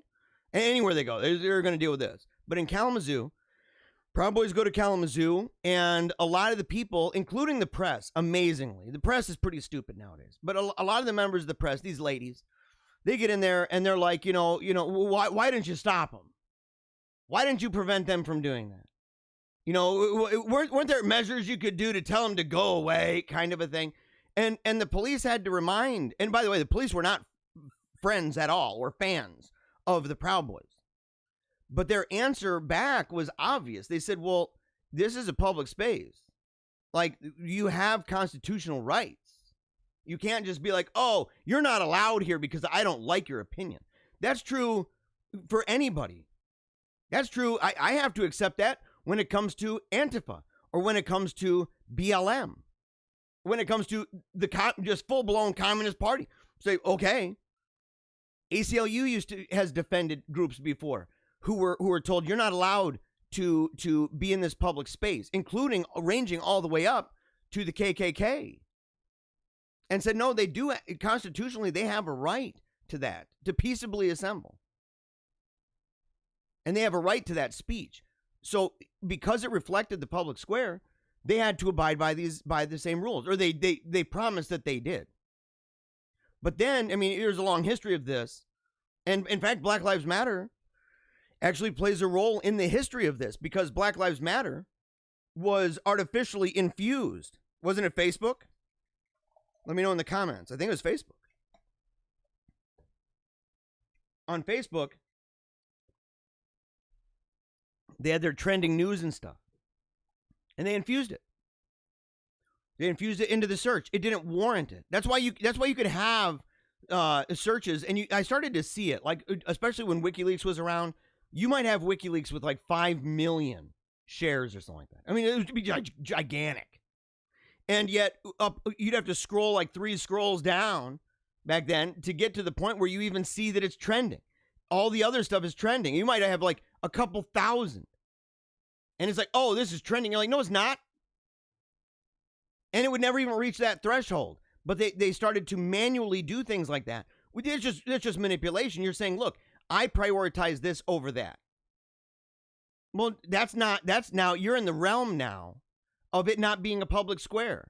That's like saying, well, yeah, I know everybody has a right to it equally, to the public space, but I like this group. I'm going to give them preferential treatment. Yeah.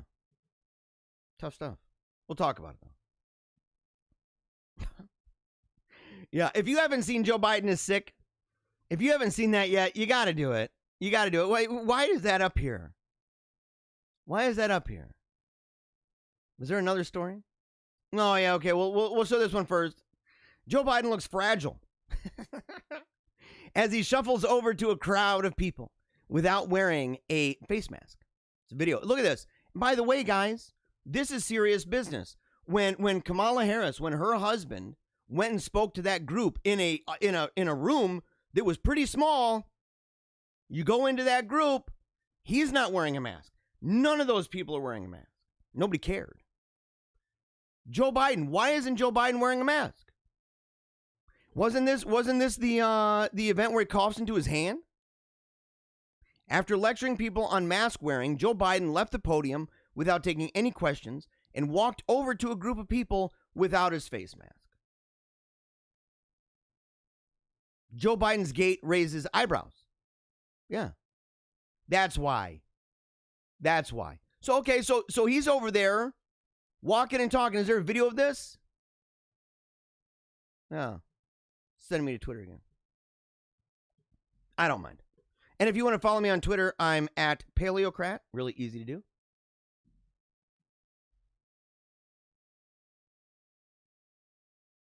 Well, look, at least in fairness, at least he didn't shake hands with the person. He did the elbow bump. And of course not, because he was coughing into his hands. Look at that. That might be the biggest crowd he's ever had. It might be, guys. Might be the biggest crowd he's had since he started. So Joe Biden is sick. Now, they mentioned the gate. They mentioned the gate. So I'm going to show you this. Okay, we're going to show you this here. JoeBidenIsSick.com. So you need to tell Ali Alexander that I'm showing this, man. I promote this. I do. You got to watch it. It's got a whole bunch. But they mentioned the gate, and so I wanted to just say, look, you got to understand what they mean when they're talking about this. Hypothesis, Parkinson's. Let's see. Parkinsonian gait is a less distinctive, less steady walk that arises from the changes in posture, slowness in movement, and a shortened stride. This may be difficult to spot at first, but in comparison, it's actually not that difficult at all. Former Vice President Biden, in his walk, is exhibiting all of the symptoms. Leaning unnaturally forward, head dropped. By the way, do you guys see that? You see, like, the walk. Now, maybe he's just old. You know what I'm saying? Like, it's possible. It's possible he's just an old guy, man. And this has nothing to do with it. But this is definitely very awkward. You can see he's, like, walking almost on his tiptoes. He's, like, walking on his toes here. Let's see. Leaning unnaturally forward, head dropped down, shoulders down, with bent knees and hips. Compare him with the gentleman walking next to him. Heels down, toes up, walking in regular strides. Yeah, There he's is a walking like purpose. flat-footed. This is a normal walk. Biden is having an episode.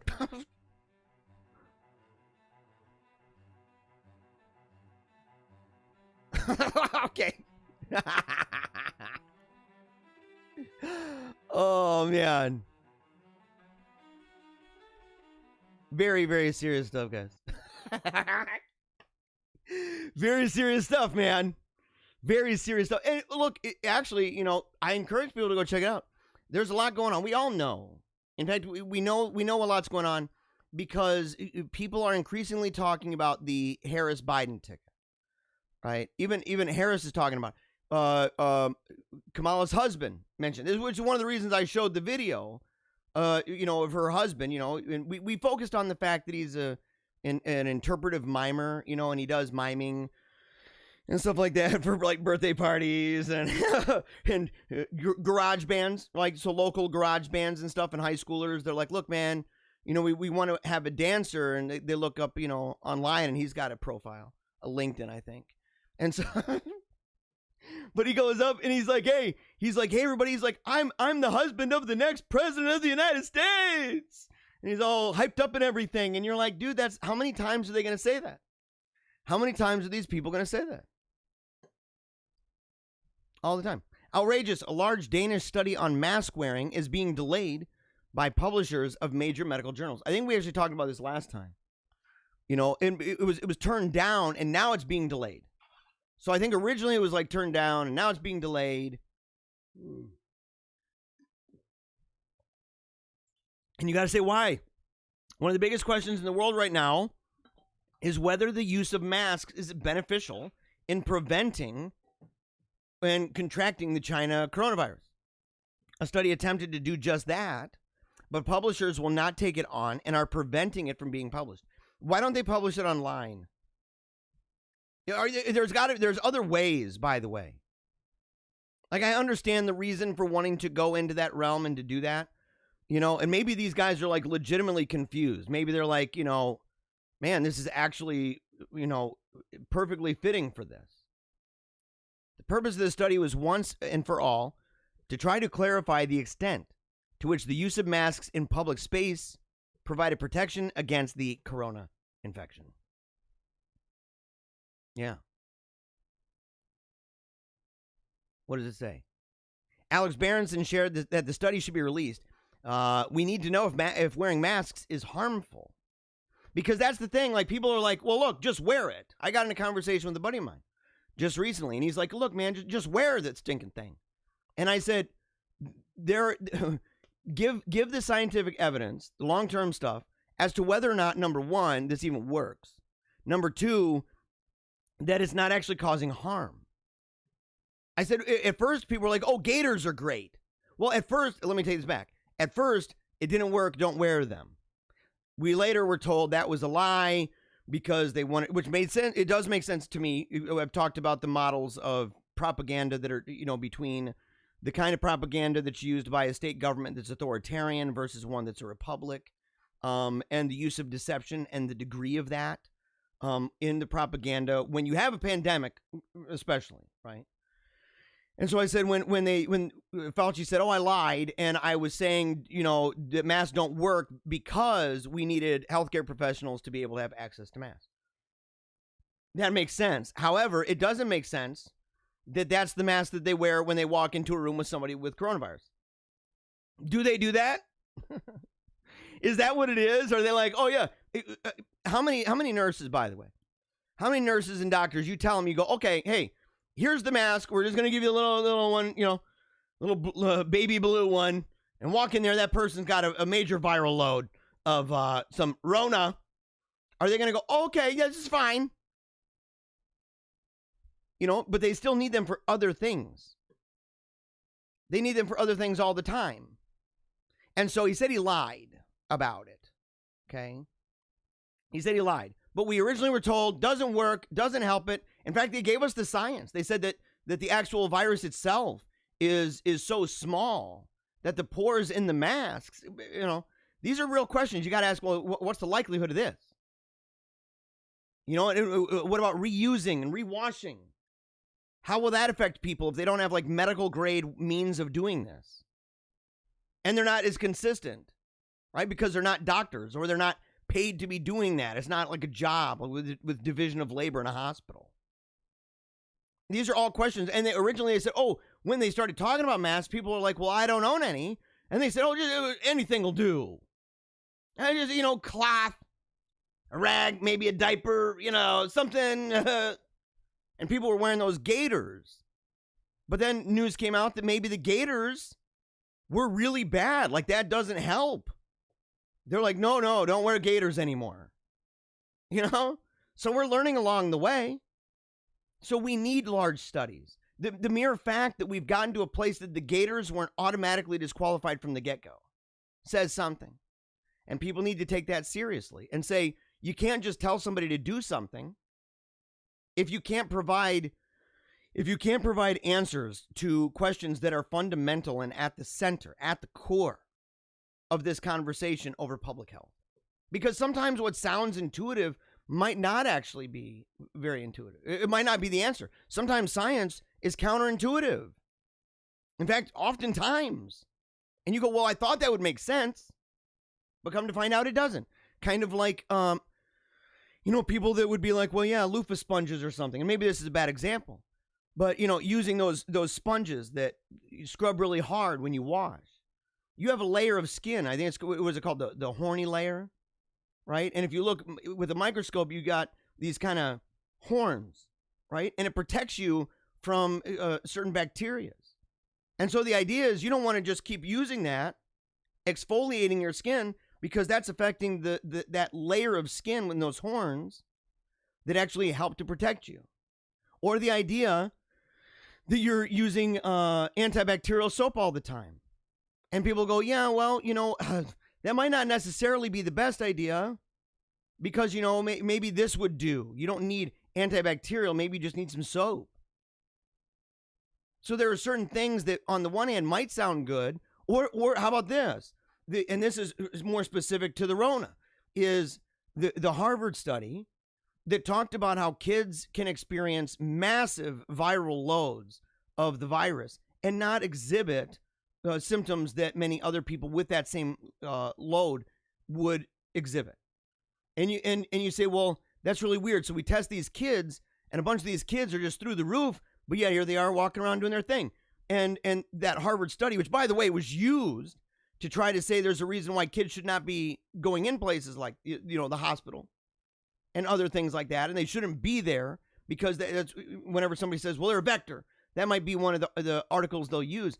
But force them down to the bottom, because the answer that Harvard had was simply, well, how is this possible? And they said, well, we believe this is possible because children are typically around a whole bunch of other children, and there's little bits of virus here, little bits of virus there.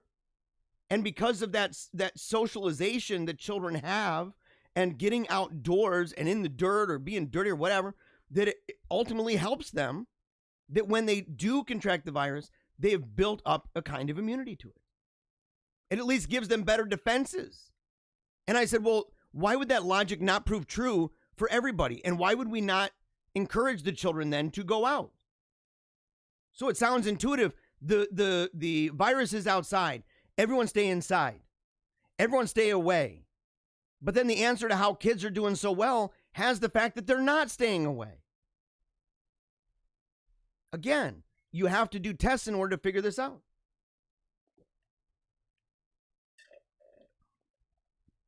CF in the comments says, Biden is old, but it's not like he's been wrecking himself doing physical labor. Yeah, it's true. Dude, he's put a lid on it, by the way. I think he's no more public appearances. I think that's what the staff said, what the campaign said. No more public appearances until Election Day. With the quality of health care he has as a senator and the non-physical nature of the work, he should be spry and fit. Yeah, he should. No. Okay, how did this get in here, man? It's like the funny ones later. I don't know about this, you guys. Poundland shopper sticks sanitary towel to her face after forgetting a mask. See, this is where we're going to be. If we don't get to the place, like, does this work? Maybe. Would it be wise to use this every day? No. Why? Unless we have studies that are done talking about this. Who's going to do the study on this, guys? Get to it, stat. You got to get to it, man. Right away. I have to get my staff on it, man. And look, it even has that little, it looks like a blue line right there in the middle. It looks like a little smile. This lady, a little bit embarrassed by all this. I don't know. Maybe she's embarrassed. Maybe she's not. It's got a little bit. Maybe this is her TikTok video. Yeah. Oh, it's got her name. Yeah. Rachel Taylor. Oh, yeah. She's got it. Yeah, there she is. They look like you could almost do like an outline of that face. I wish I had one of those screens like in the NFL. You're watching the NFL and they've got that little marker. And you can go around and show the plays and stuff on the screen. I got to get one of those for this.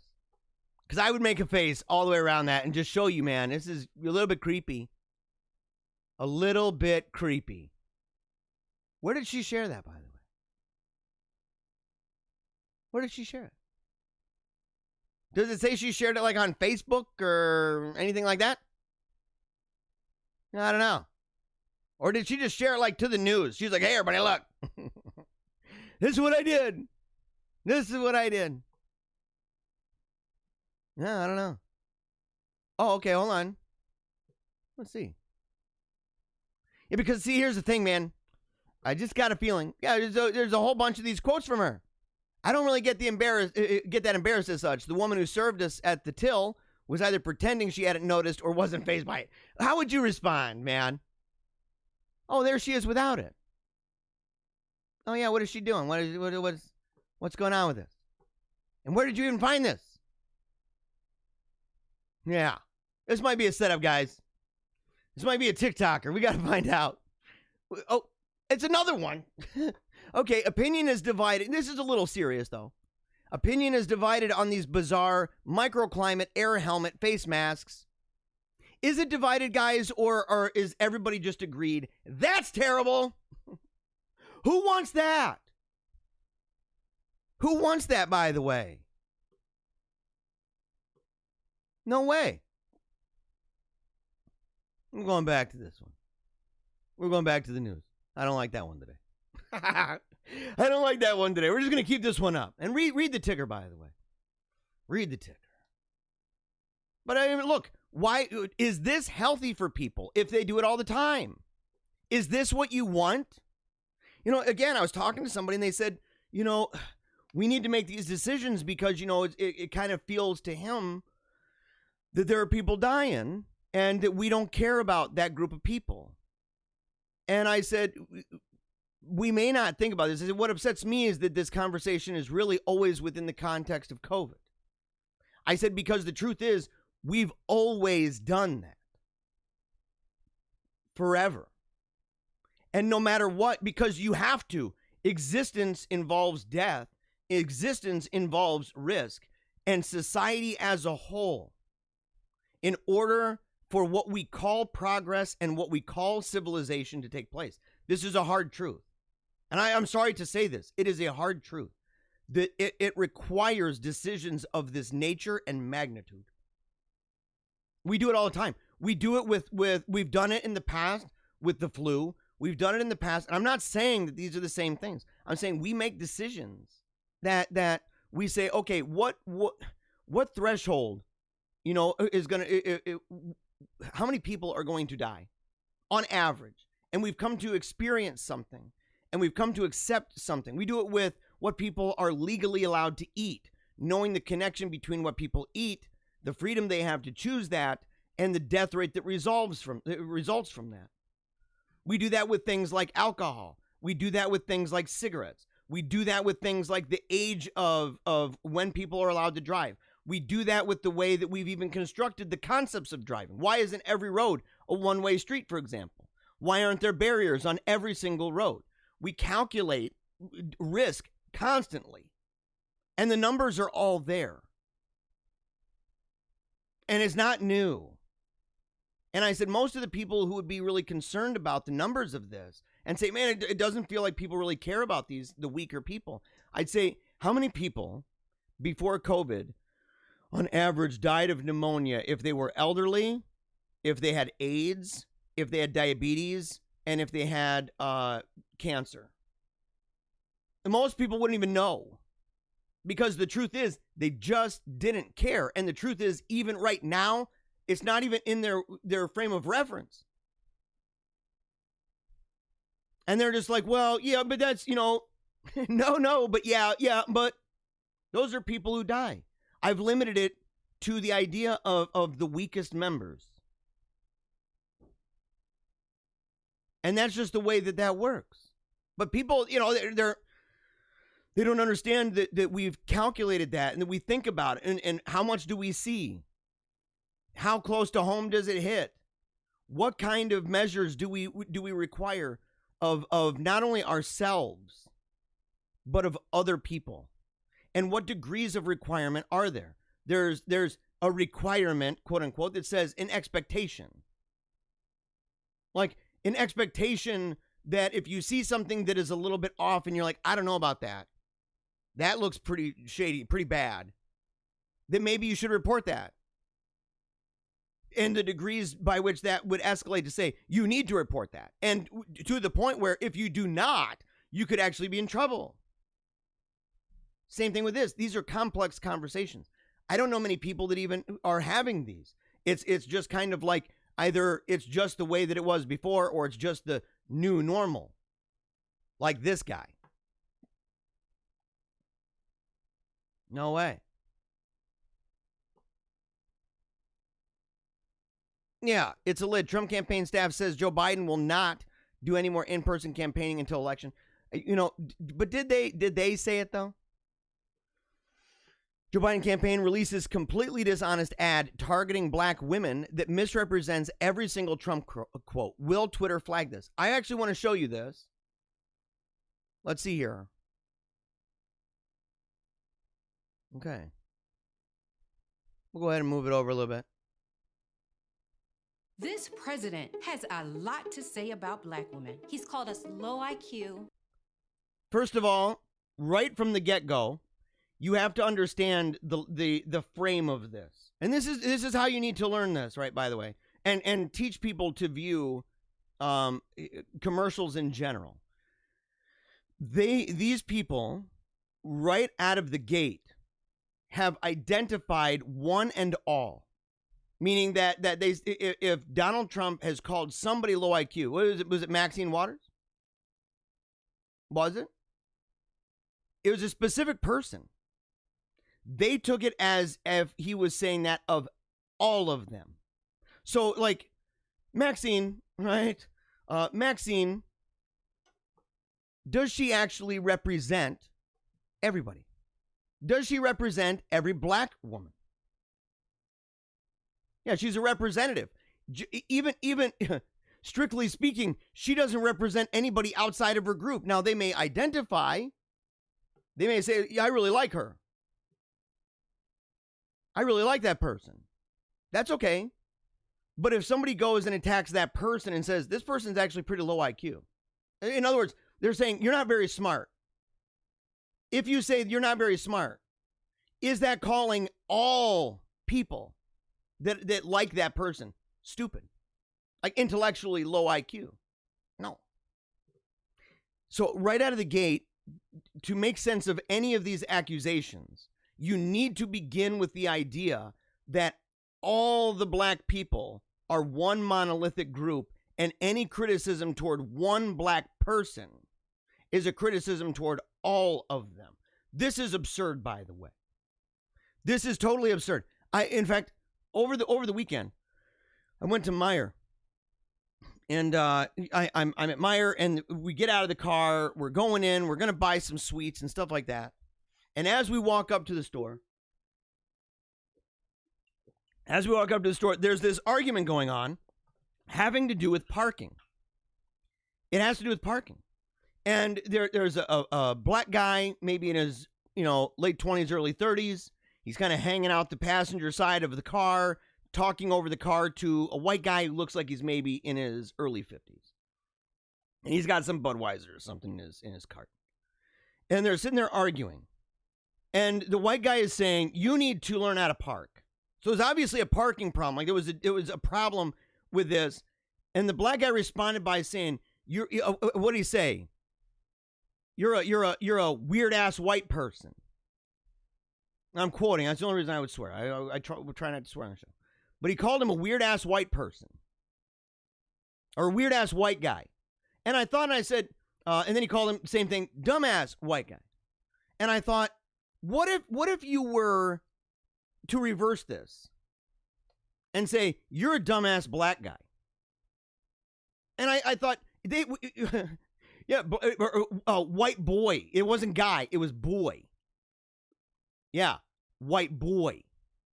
And I thought, for one, the guy's older than you, number one. But number two, if this were to be switched around, it is obviously an amazing pass. But I didn't view that as an attack, like his responding and calling that guy dumb. That didn't affect me. Even when he jumped in and said white people, I thought, well, that's kind of stupid. That's kind of dumb. But the thing is, yes, so these people, right, in this video are making it right out of the gate. We are all together in a monolithic group, and anything that's said to one person, even if it's not in the video, even if it's not my representative, even if I'm not related, even if it's not that, we're all this kind of family that whatever happens to one black person is true, or said to one black person is true of every black person. It makes no sense, by the way. But here we go. Unhinged and crazy. So you can't say that Maxine is crazy or unhinged. You can't say that any of the squad that they're crazy. Say, that's crazy, man. You're a crazy person. You're a crazy loon bird. In fact, I would say that probably of some of the women in this video. Say, you might be a crazy loon bird. You might also be somebody who's just reading from a script because you want money. That happens. I mean, a lot of political ads is kind of what goes on. crazy. Compared us to a dog. Compared us to a dog. Remember, compared us. Us. Do you hear this? If you compare somebody to a dog and you say, man, that person's dog face, right? You say, that person's dog face. Does that mean every black woman is ugly? Or that every person that is, let's say it's a woman, and you're just a woman in general, it's a white chick, Does that mean every woman is a dog? Of course not. Again, this relies on the frame of the monolith. It relies on the frame that what happens to one person is equally said to me, which is cartoon land. It's mega, mega fake. Told us to go back to where we came from. No, he didn't. He told us to go back to where we came from. No, he didn't. He said to Ilhan Omar. And unless y'all are Muslims, I don't know why, and Muslims from Minnesota, that he's saying, go back to that. Why are you coming to D.C.? Then what are you doing saying, that's equally said to me? No, it's not. In fact, I think he mentioned the person directly. And that some of us Come from whole countries. You do. Some people come from blank hole countries. Do you know how we know that? Because these people, when they're these leftists, when they have conversations about refugees and they have conversations about immigration, the only way they can peddle that crap is by saying we don't need the crap of saying we don't need extreme vetting is because the place is so freaking bad they can't live there. What do you call that? What do you call that? When thousands of people, if you want to believe this narrative and say thousands of people are traversing long distances and they're going through dangerous places to get the heck away from there. Why? Why can't we send them back there? Oh, no. Don't send them back there. Why not? Because the violence. Oh, dude, it's ravaged by gangs and drugs and violence, human trafficking, drug trafficking, cartels. Oh, man, that sounds like, a blank hole. Doesn't it? Do you see how they're playing both sides of the mouth? And do you see how it's rooted in emotion and out of a cartoon caricature of a monolith? You learn, by the way. You learn how to see through propaganda. You watch the show. You watch this show.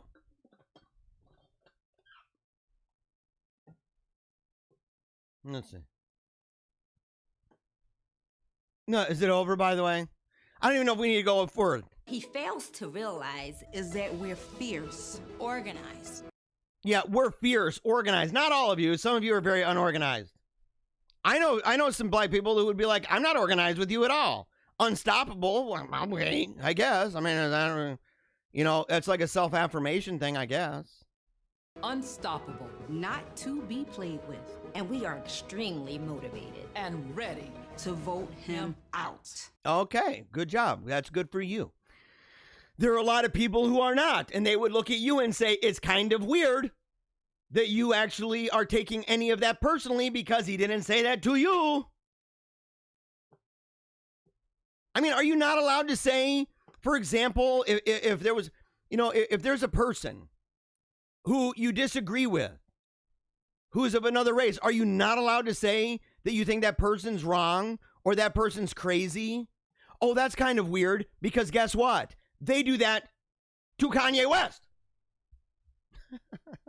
Oh, but that's okay. Why is it okay? Why is it okay? The answer is simple. It's okay because they don't like what he's doing. Because of partisan minds. Yeah. Rapper and fashion mogul and presidential candidate Kanye West called out racist liberals during his recent interview with Joe Rogan, saying that they regularly condescend to black people by assuming that they are unable to make decisions for themselves. Yeah. Let's see what he said. There's some quotes, but let's just hear what he says. It's beautiful right there. I'm not like, I gotta have one of the most racist things that liberals who pride themselves on not being racist have said to me is like, you're gonna split the black vote. And that makes it seem like black people can't make decisions for ourselves and that don't know white people know me. Do you see it? Yeah, look at that. That's a double doozy, man. That's guns akimbo. Boom, boom, boom, boom, boom. Okay? Both hands. And he's saying, look, Mom, bam, bam, bam. The thing is, he says, look, they're saying that we can't make our own decisions. Yes, that's what they're saying. Because they believe that you have to work as a group, and your group belongs to them. Your group belongs to the Democratic Party. That's what they say. That's what they say. And you say, oh, because it's an old white person club. Oh, no, it's not. No. No, that's not true. Yeah, like you can't vote for people outside that party paradigm. And you're talking, whenever you talk about it, you talk about a racial group as a monolithic block. Again, the monolith. You are all the same. Black people can't think for themselves. And if they do, it's dangerous. Yeah, it's dangerous, all right. Free thought, it's a thing. It's a thing.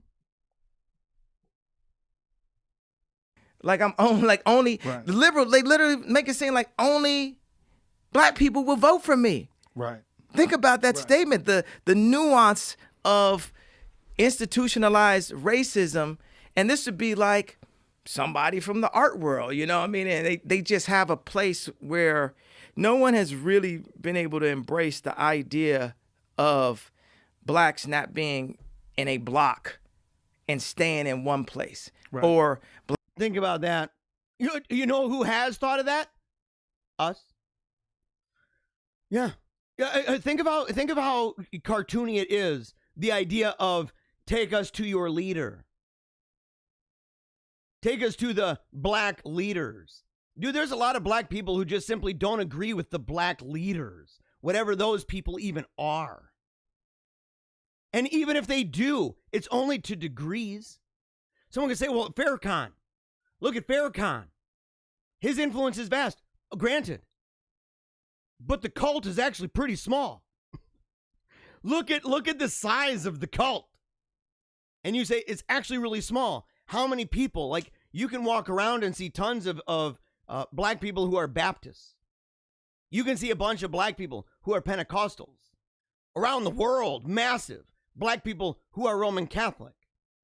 How about Nation of Islam? Like, good in the grand scheme. In the grand scheme of things. So people can say, yeah, I like some of his ideas. And people say that. They like some of his ideas. But they ain't putting on the bow tie. They ain't out there passing out the newspapers in the middle of the street. Let's see here.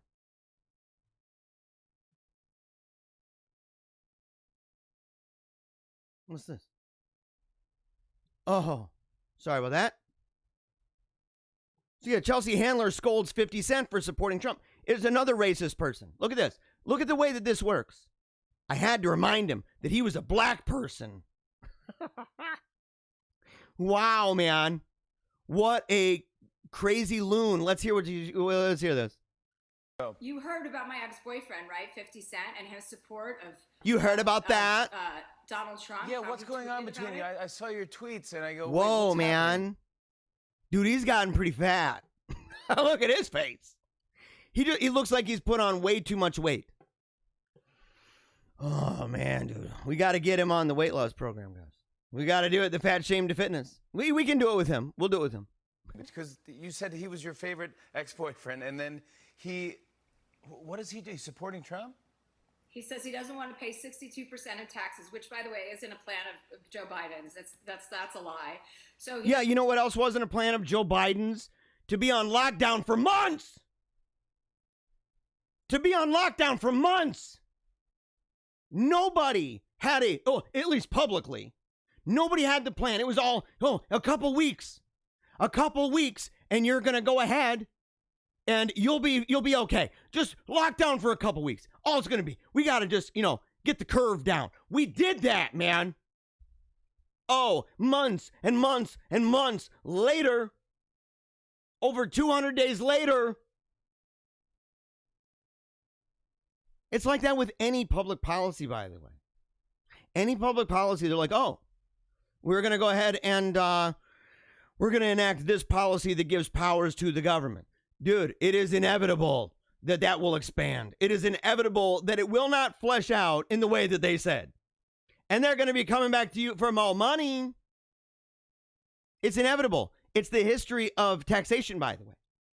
So you're a stupid dummy. If you go, oh, he says it will only do this.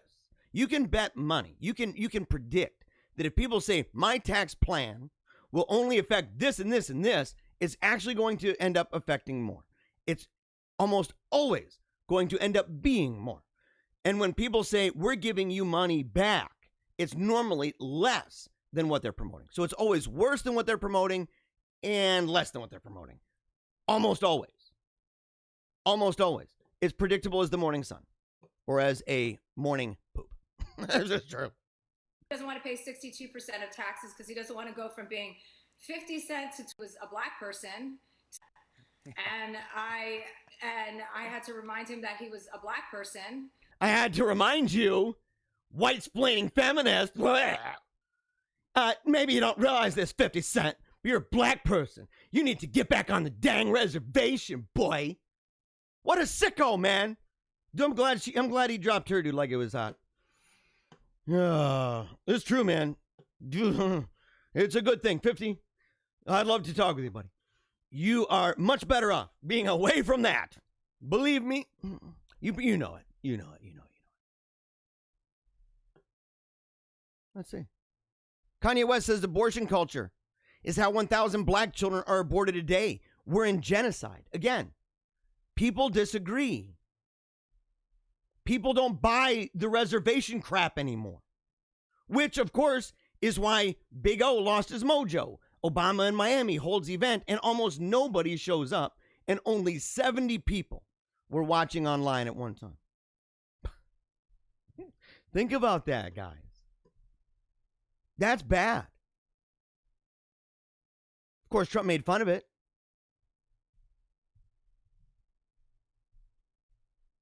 Because people aren't buying it anymore. Because of stuff like this. Right on, Trump. Duke Tanner releases second powerful video in support of Trump after his release from federal prison. An Indiana boxer, Charles Duke Tanner. He was serving a 30-year sentence on federal drug and conspiracy convictions. So he makes a video. Rips it apart. Thanks, Trump, again. Maybe Chelsea could send them a reminder. Yo, black, you're supposed to be with me. You're supposed to be with Biden and Harris. People are done, dude. People are done. Another Trump record. Here's another reason why. Lowest black imprisonment rate since 1995. When Joe Biden's crime bill kicked in. Yeah. According to the Examiner, America's imprisonment rate has dropped to its lowest level since 1995, led by a dive in the percentage of blacks and Hispanics sent to jail during the Trump administration. For minorities, the focus of President Trump's First Step Act, prison and criminal reform plan, the rate is the lowest in years. For blacks, the imprisonment rate in state and federal prisons is the lowest in 31 years. And for Hispanics, it's down 24%. Quote, across the decade from 2009 to 2019, the imprisonment rate fell 29% among black residents, 24% among Hispanic residents, and 12% among non-white residents, or among white residents. In 2019, the imprisonment rate of black residents was the lowest it has been in 30 years, since 1989. So it's only gotten more and more and more, which, by the way, even if someone says, well, that goes back to 2009. Okay, perfectly fine. What you see is a continuation and an acceleration then. Which means kind of weird, and kind of makes your whole, he's a racist argument, pretty hard to peddle. We'll save the rest of this stuff. We'll save the rest of it. We got Detroit leaks I wanted to talk about, but we're running out of time. In fact, it is time right now. You know, I wanted to talk about a feminist guide to being a foodie without being what is it? Let's at least see the name of the article, because we're going to talk about this in depth tomorrow. as part of the positive thing. Like, what can we do? What's a positive thing? Not just talking negative. A feminist guide to being a foodie without being culturally appropriative. We're going to talk about my buddy Levi Russell's article about the Pope and his recent encyclical. It's going to be a whole bunch of fun. But I said early on in the show, I said that, let me make sure that I don't have Paleocrat Diaries video. I'm done here. Let's see. I want to go ahead and play that. Oh, yeah. Don't want to do that. So, I said that I wanted to go ahead and I wanted to show the meme review from Friday night, because we did a Paleocrat Unlisted video. And if you'd like to see the whole thing, it is hilarious. It is a hilarious video. It is altogether about an hour long, almost an hour flat, right? Did pretty good about that. I was trying to make it only half an hour, so I didn't do too good. But I did. It was a lot of fun. We had a great time. And if you'd like to see that, you got to go over to paleocratdiaries.com. So make sure that you go over there and check it out, because it's a super dupe blast, right? Mega, mega, mega fun time. So I have a video here. Let's see if I have the meme. Where would be the memes here? Let's see. News. Main banner news. No. Split screen. No. Yeah, I wanted to go ahead and do this video. All right. We're going to go ahead and just drop it in here. Let's see. Paleocrat Diaries. Yeah, no. Yeah, we're going to have to go ahead and drop in this video so that I can just play it directly from here. And for the people I hope you enjoy show it. up and to join in on the meeting.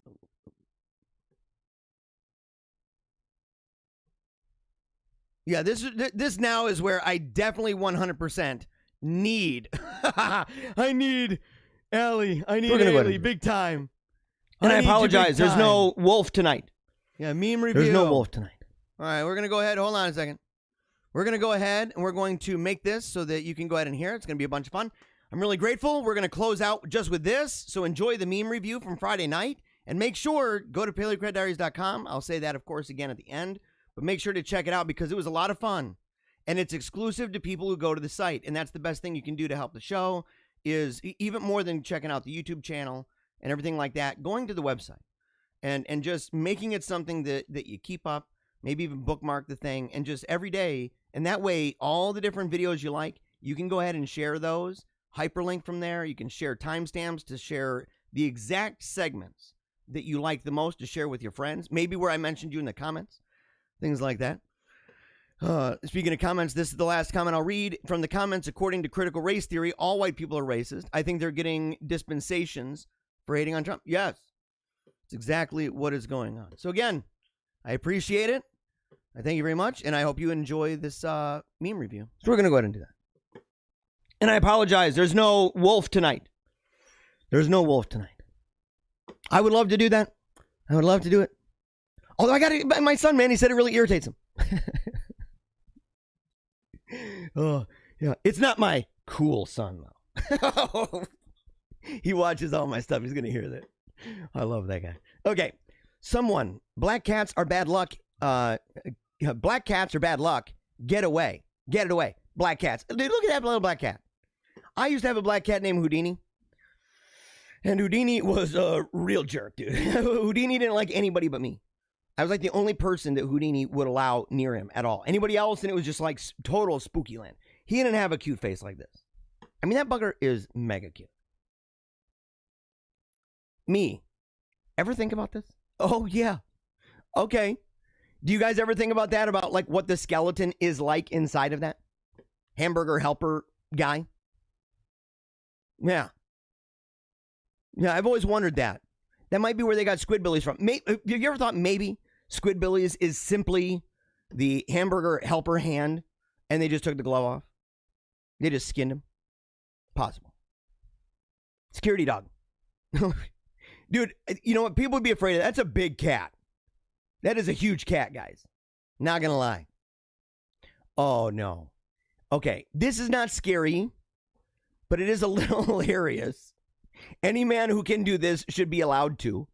And look, you know, if kids are watching this, I do apologize. But the thing is, most kids do know, you know, they know their dad goes potty standing up most of the time, probably with the door open. burping, farting out loud and saying it's natural. It's the pressure release. So they already know that. But yeah, any guy who can do that, the magic stream, dude, yeah, you should be allowed to. Wait, that's a do not sign. Why not? They know somebody. They know somebody who did it. Make sure you clean your room for relatives coming over. Nobody goes near your room. Oh, dude. Yeah. Okay. I don't even want to tell you how many times that's happened where we all got to clean our room and I'm like, oh, I'm cleaning up because family's coming over and then they never even go upstairs. I'm like, just close the stinking door, dude. Put a do not enter. Look at us living like antisocial shut-ins now. Yes, now. Yeah. I had to tell a buddy that recently, man. I'm like, dude, I understand. And, if I looked like that, I probably would stay inside, unless I was part of some band or something. Hey, maybe part of Kamala Harris's miming husband's one-man mouth-based band. This guy right here, he would have that. What is it called, man? Where it's got a tambourine on it, some maracas, bells and stuff, and you kind of bounce it, and it's a one-man band, ultimately. You're a one-man band. But there's a technical name. My grandma's got one of those from Mexico. I think a lot of Mexicans play that.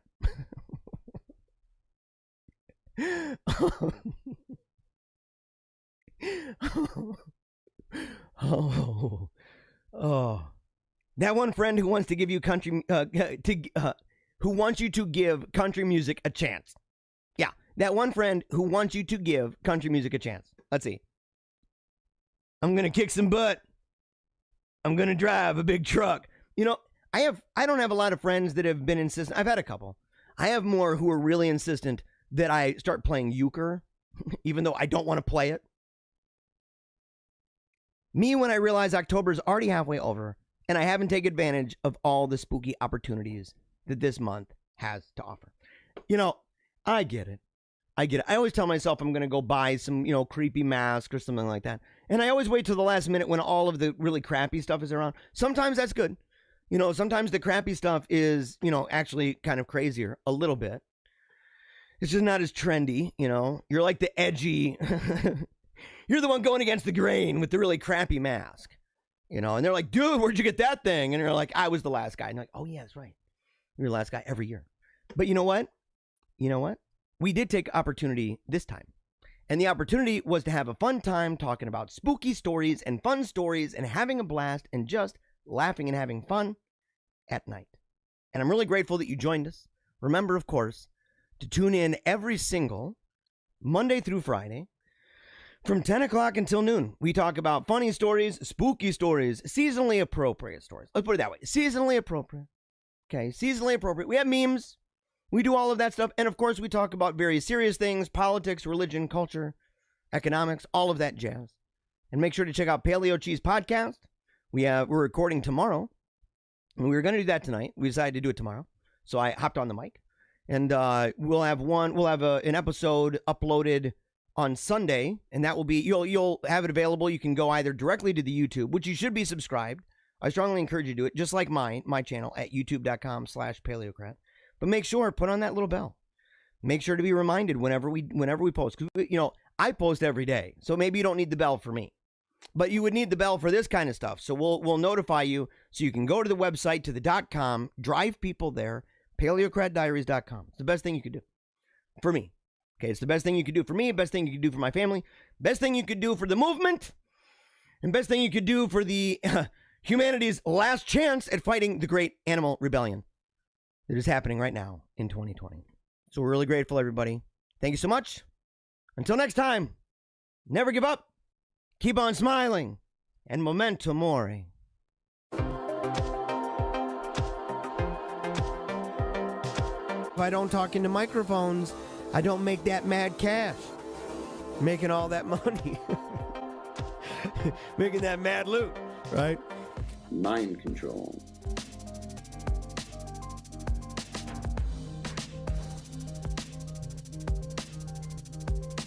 So we see the minority elite imposing their ideology on an unwilling and resentful populace. This causes a backlash. People get ticked off. The left is working long and hard to make us feel as if we've done something wrong. Worse yet, that we are the problem. Don't let people just rip on your heritage. Don't let people just rip on your traditions. Don't let people rip on your heroes. Stand up for what you believe, what made you who you are. So unless this disenfranchised majority begins standing up for what they believe in their heart of hearts to be true, I think we'd be left with nothing more than a dirge and maybe a funeral procession.